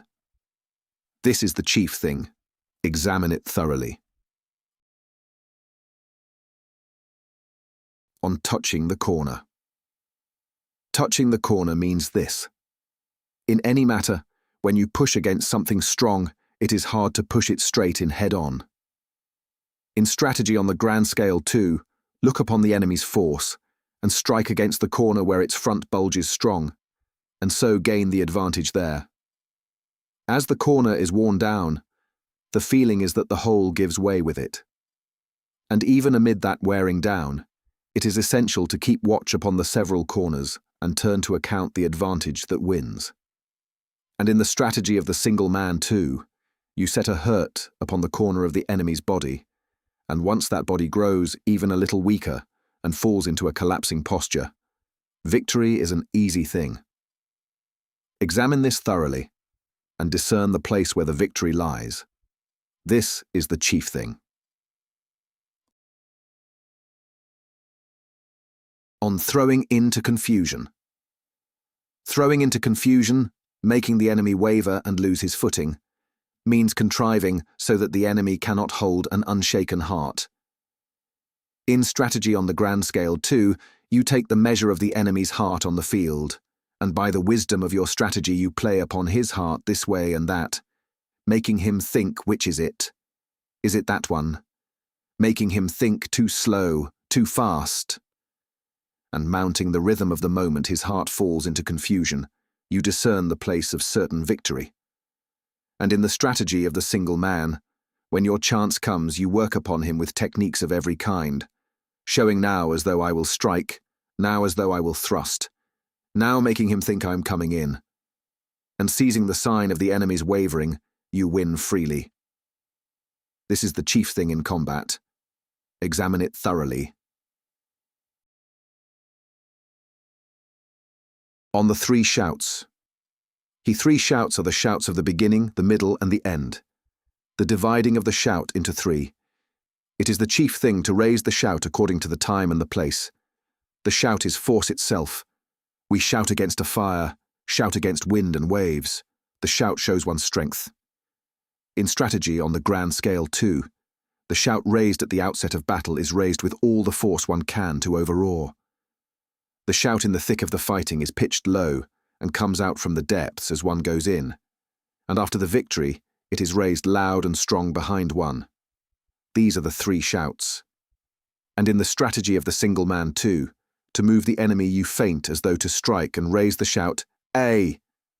from the head, and after the shout the sword strikes out, and the shout raised after striking the enemy is the shout that proclaims the victory. These are called the fore and after shouts. The shout is not raised loud in the same instant as the sword. Should one shout in the midst of fighting, it is a shout pitched low, riding the rhythm. Examine this thoroughly.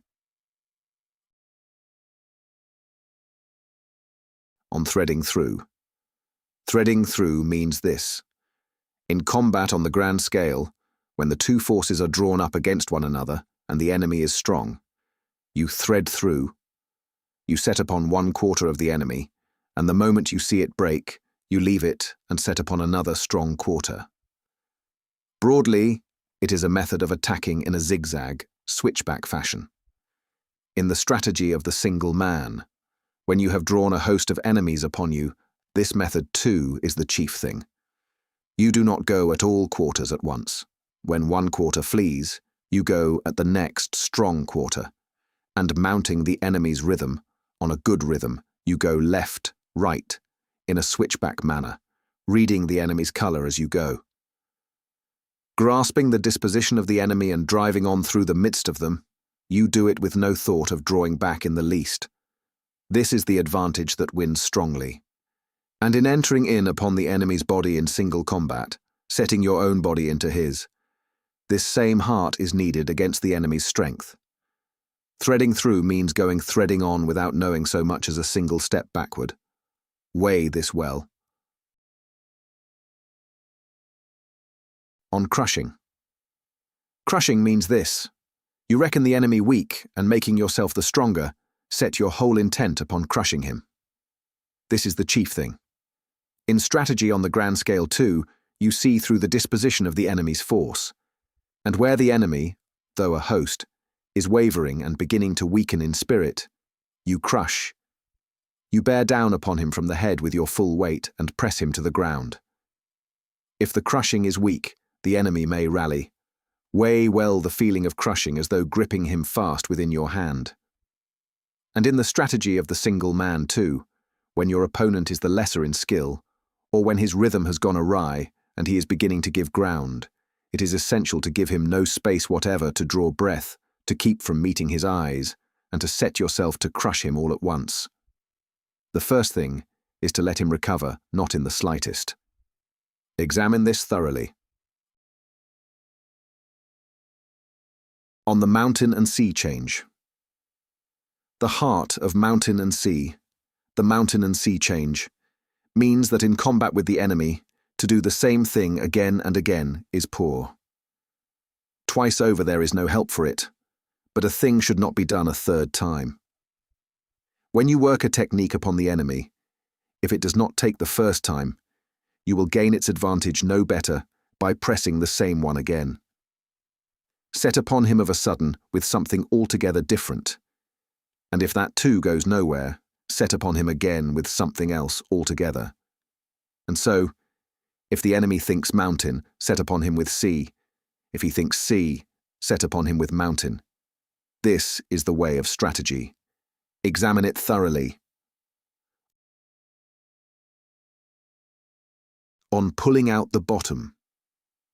Pulling out the bottom means this: in fighting the enemy, even where, by the advantage of the way of strategy, you seem to win on the surface, the enemy may keep alive an unbending heart, so that though he is beaten on the surface, in the depths, the bottom of his heart, he is not beaten.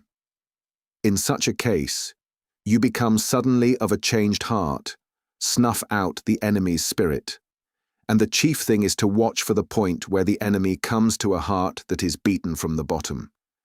This pulling out of the bottom you pull out with the sword, pull out with the body, and pull out with the heart as well. It is not to be understood in one single way. When the enemy has collapsed from the bottom, you need keep nothing held back in your heart. When it is otherwise, the feeling is to keep something held back. If you keep something held back, the enemy is hard to break. In strategy, great and small alike, train thoroughly at pulling out the bottom. On making it new. Making it new means that when you and the enemy are fighting and it comes to a tangled feeling and the work goes nowhere, you throw off your own mood, set yourself as though beginning the matter afresh, and catching that rhythm, contrive your victory. Making it new is, at any time, this. The moment you feel it has come to a grinding deadlock between you and the enemy, you change your state then and there and win by an advantage altogether different. In strategy on the grand scale too, it is essential to understand the point of making it new. By the wisdom of strategy it becomes visible at once. Examine it thoroughly. On rat's head, ox's neck. Rat's head, ox's neck means this. In combat with the enemy, when the two of you fall to probing one another's smallest details and it comes to a tangled state, you hold ever to the way of strategy, thinking rat's head, ox's neck, rat's head, ox's neck. And from the most minute frame of heart, you turn of a sudden to a great frame of heart, exchanging the small for the great. This is one of the dispositions of heart in strategy, that in everyday life too, a man's heart should hold to rat's head. Ox's neck is of the essence for the warrior. In strategy, great and small alike, one must not depart from this heart. Examine this thoroughly. On knowing commander from soldier. Knowing commander from soldier means this. Whenever anyone comes to combat, once he has attained the way he has sought, he carries out without ceasing this law of knowing the soldier. And having gained the wisdom of strategy, he reckons those who are his enemies, one and all, to be my own soldiers, holding the heart of I will do with them as I please, meaning to throw the enemy about at will. In this, he himself is the commander, and the enemy is the soldier. Work this out. On letting go the hilt. Letting go the hilt is a thing of many meanings. There is the meaning of winning without a sword. There is also the meaning of not winning by the sword. I shall not write it all out to the heart's content. Train at it thoroughly. On the body of the boulder.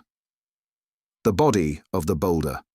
To master the way of strategy and become of a sudden like a great boulder, a thing that no blow can touch, a thing that no assault can move. Afterword. What I have set down above tells only of those things that on the field of my school's swordsmanship come constantly to mind. Because I set down these advantages, these points of effectiveness, for the first time now, there is in me a confusion of what comes before and what after, and it is hard to set each thing out in fine detail. Even so, for one who would learn this way, it should serve as a marker for the heart.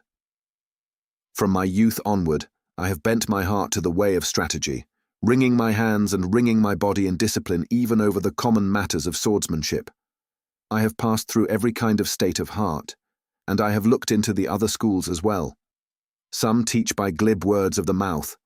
Some perform fine techniques of the fingertips, making a fair show to the eye. But not one of these is the true heart. To be sure, in learning the matters of such schools, one supposes oneself to be making the body nimble and ordering the heart to nimbleness. Yet all of these become the diseases of the way, hard to be rid of ever after, and they are the route by which the straight road of strategy decays in the world, and the way falls to ruin. For swordsmanship to become the true way, and so to fight the enemy and prevail, in this there must be not the least departure from this law. Gain the wisdom of my strategy, and walk the straight road, and victory is beyond all doubt. The Book of Wind. On knowing the ways of other schools' strategy. Here I set down the strategy of the other schools, and present it in this scroll as the Scroll of Wind. Without knowing the ways of the other schools, the way of my own school cannot be rightly understood.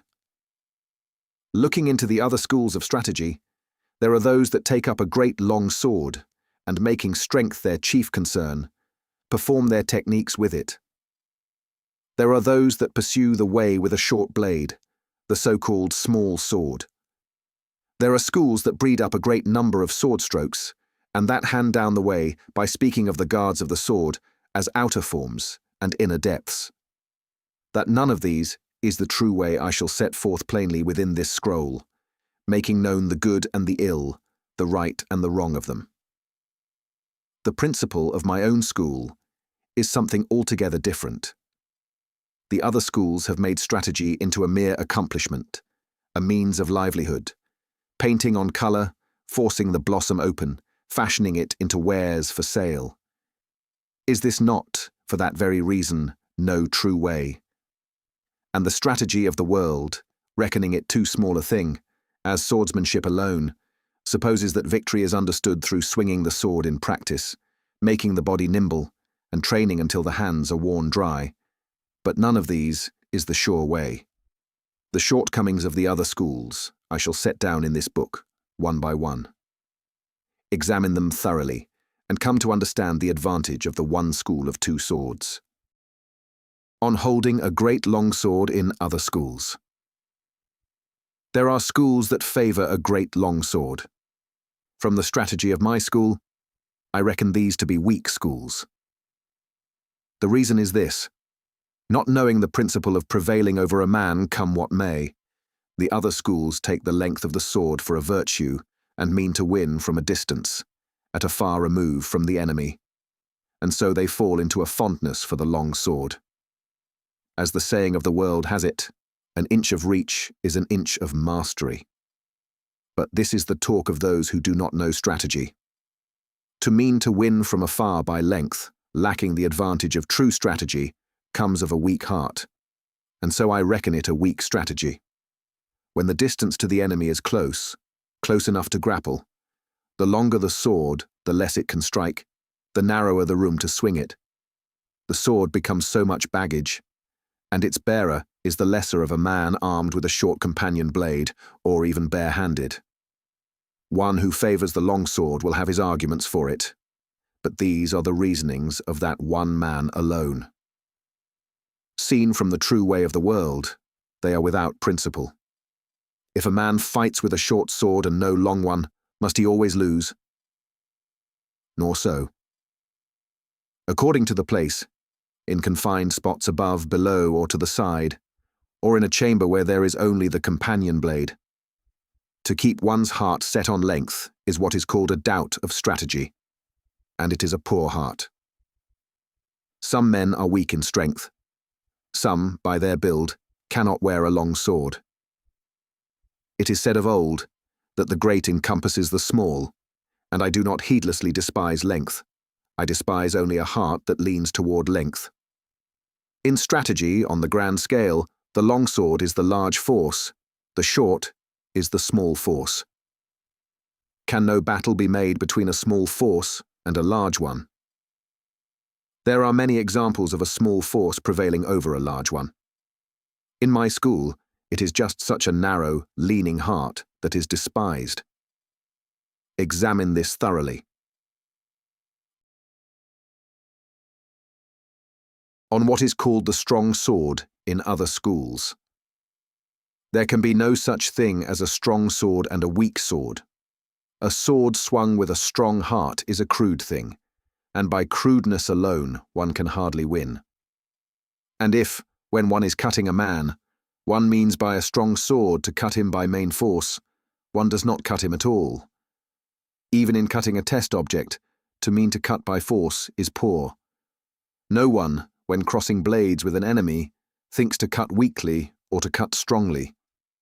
When one thinks only to cut a man dead, there is no strong heart in it, and of course no weak heart either. Only the thought, enough to bring the enemy to his death. And if with a strong sword you beat the other's sword aside too hard, you overdo it, and it always turns to a poor pass.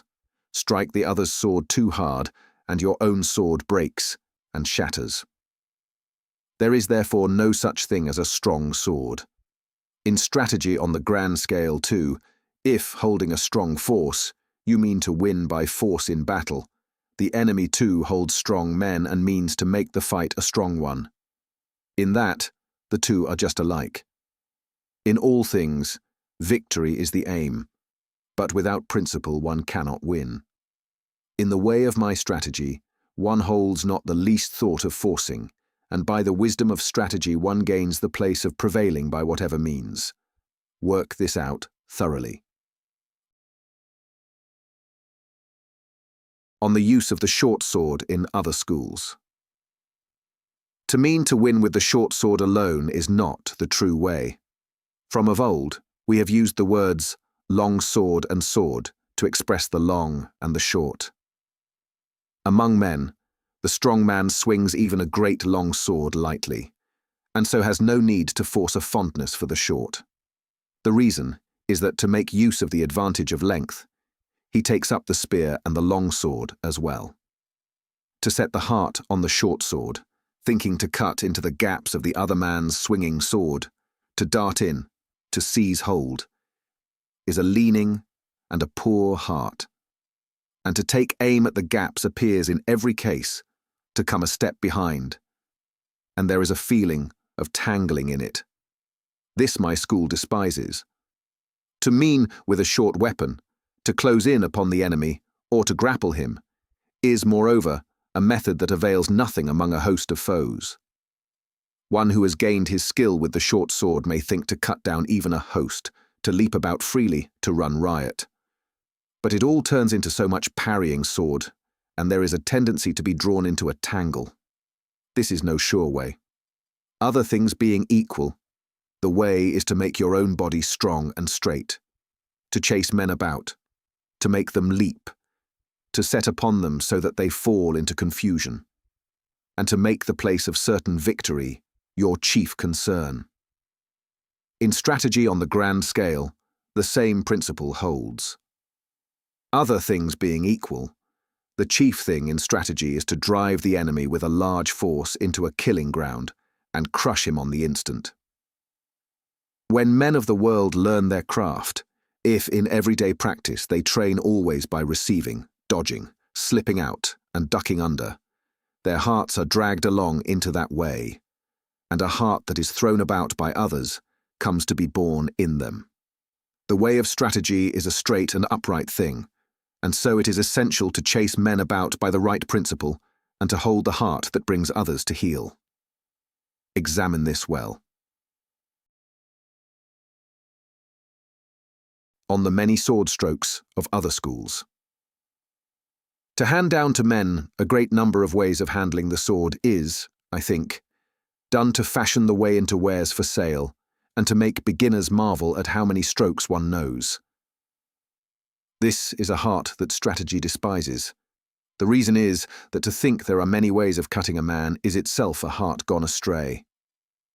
In the world, there is no alternative way of cutting a man.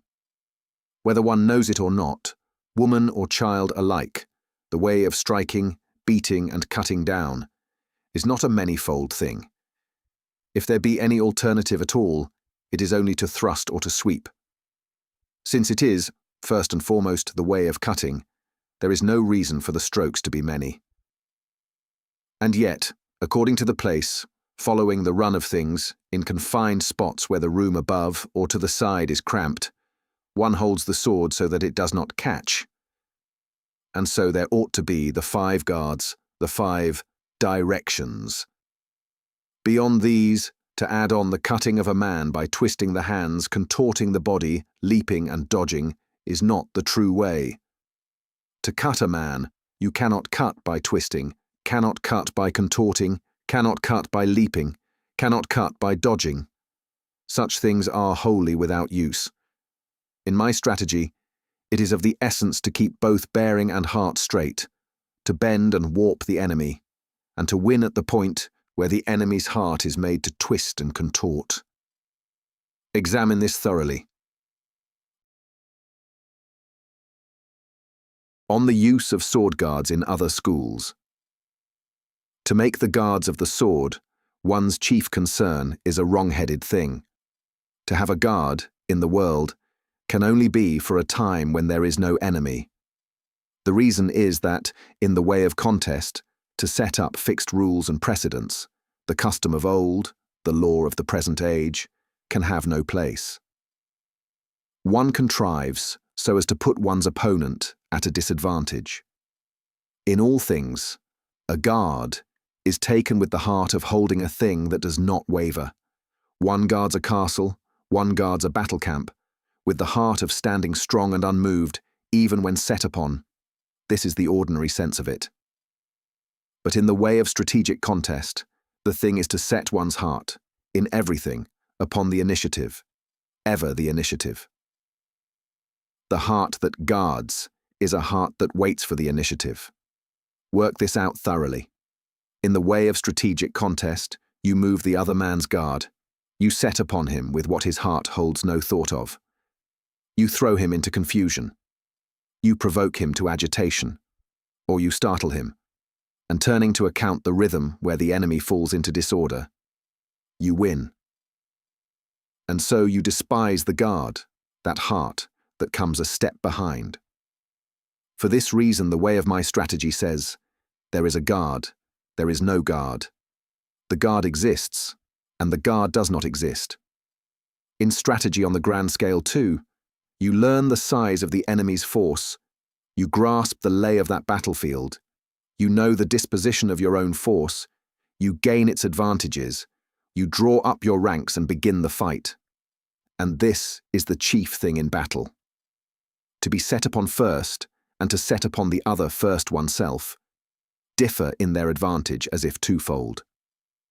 To keep the sword in a good guard, intent on catching the enemy's sword well and beating it well aside, is the same as taking up a spear or a long sword and swinging it from behind a palisade.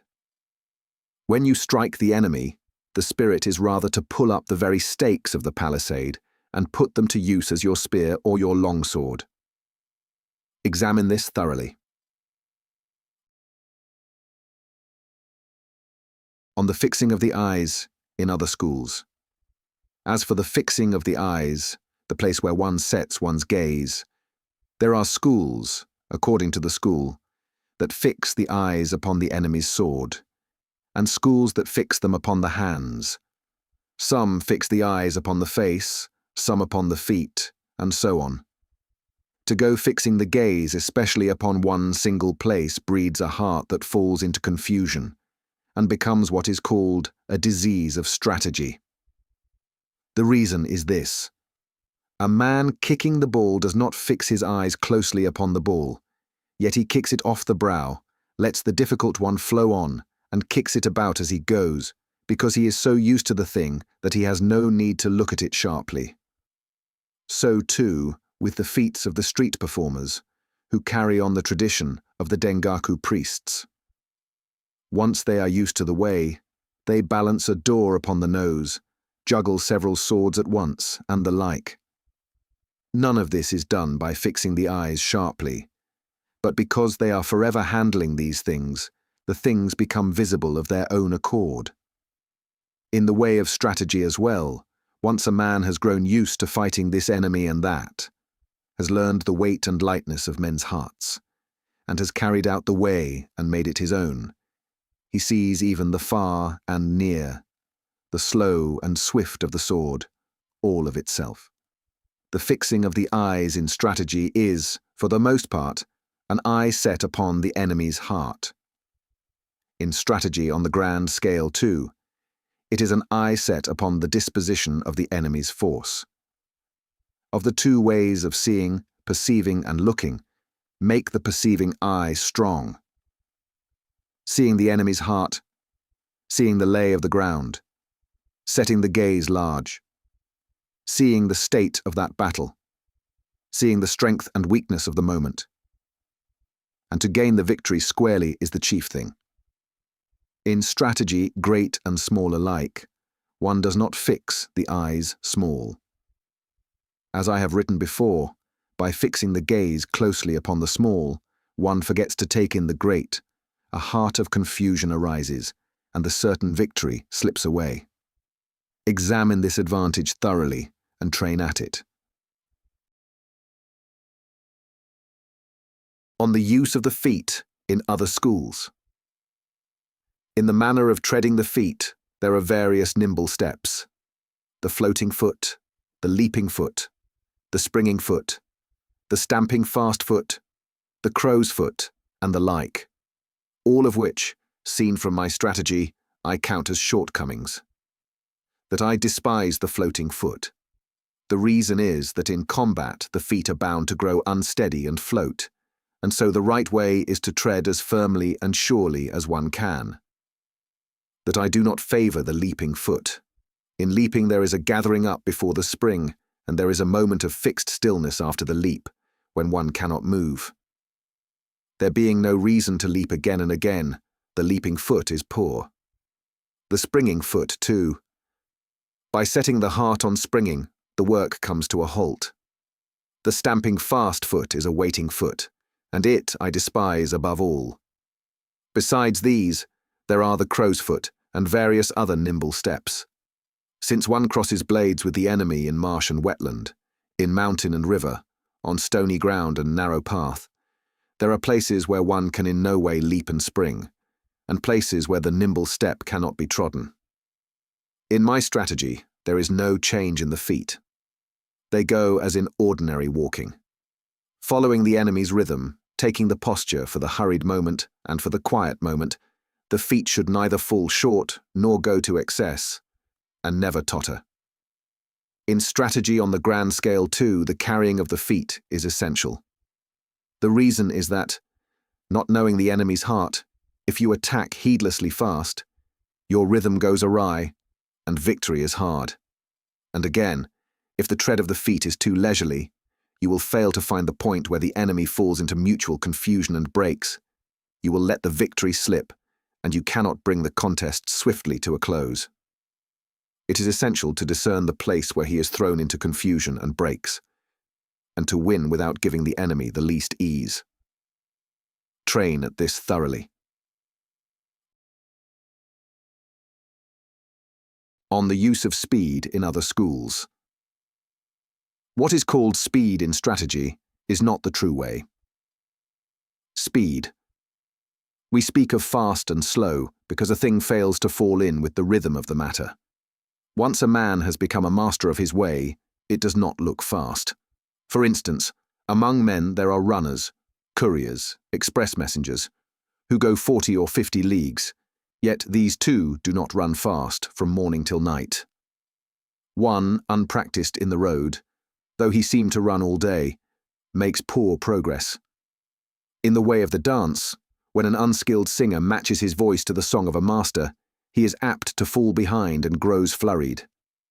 And in beating the hand drum, or the great drum for the no-piece oimatsu, though the measure be a quiet one, the unskilled man falls behind in this too, and growing anxious, is apt to hurry. Takasago is a quick measure, yet to make it fast is poor. Haste makes a stumble, as the saying goes. It fails to keep the measure. And of course the slow is poor as well. Here too the master's doing looks unhurried, and yet the measure is never broken.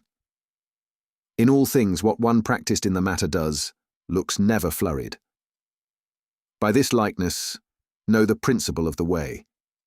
In the way of strategy above all, speed is poor. The reason is that here too, according to the place, in marsh and wetland and the like, body and feet alike cannot go fast. And the sword can least of all be made to cut fast. Try to cut fast, and it does not go as with a fan or a small knife. Cut with a quick little flick, and it does not cut in the least. Weigh this well. In strategy on the grand scale too, to be fast and hurried is poor. If your intent is to press down the pillow, you will be in no way slow. And against one who is heedlessly fast, it is essential to run counter, to grow quiet and not to fall in with him. Work this out in the heart and train at it.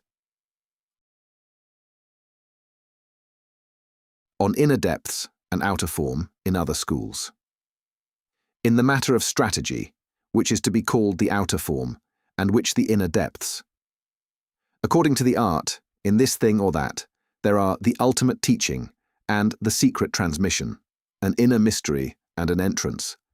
But in the principle of crossing blades with an enemy, there is no such thing as fighting by the outer form and cutting by the inner depths. This is the manner of teaching in my strategy. To one who first comes to learn the way, I have him practice the techniques he can perform most readily. I teach first the principles he will grasp soonest, and the things hard for his understanding to reach, I teach later, by degrees, in their deeper principle, watching for the place where that man can take hold of the thread of understanding.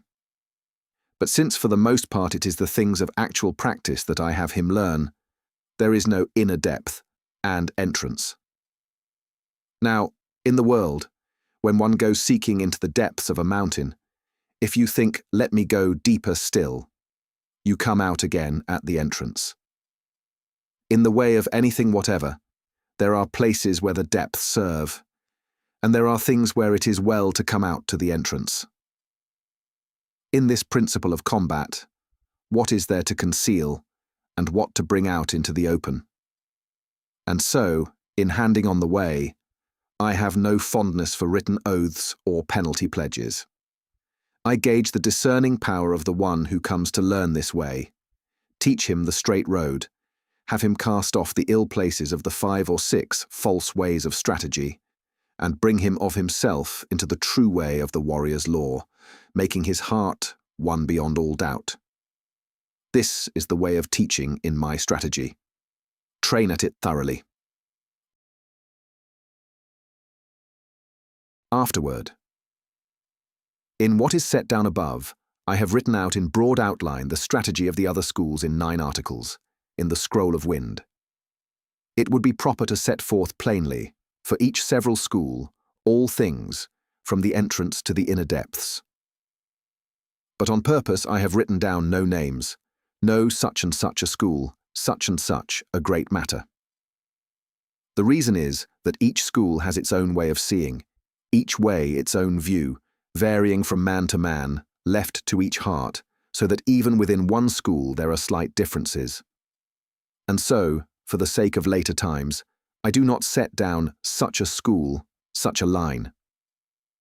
I have divided the other schools broadly into 9 articles, seen from the way of the world and the straight principle of men, all of it, leaning toward length, taking the short for an advantage, leaning to strong and weak, or to coarse and fine, is a leaning way.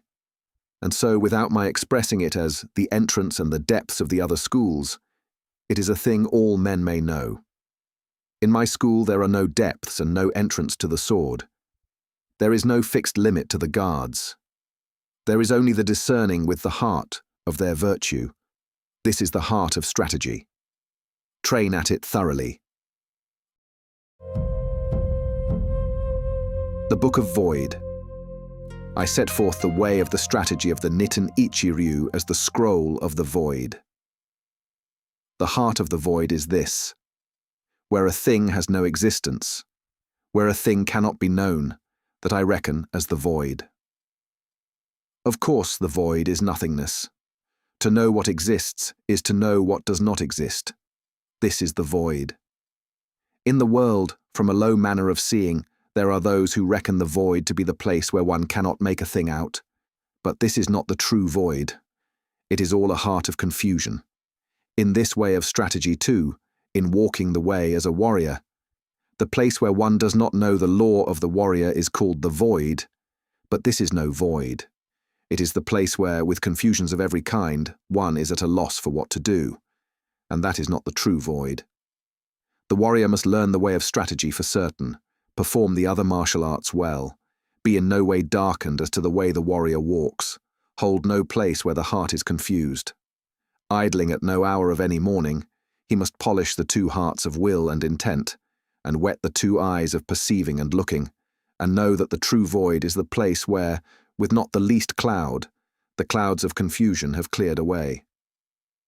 While a man does not know the true way, whether he leans on the Buddha's law or on the law of the world, he each thinks his own a sure way, a good thing. But seen from the straight road of the heart, measured against the great standard of the world, by the partiality of each man's own heart and the warp of each man's own eye, he turns away from the true way. Knowing that heart, taking the straight as the root and the true heart as the way, carry out strategy broadly. Hold in your heart the right and clear and great. Take the void for your way, and see the way as the void. In the void there is good and no evil. Wisdom is existence. Principle is existence. The way is existence. The heart is the void.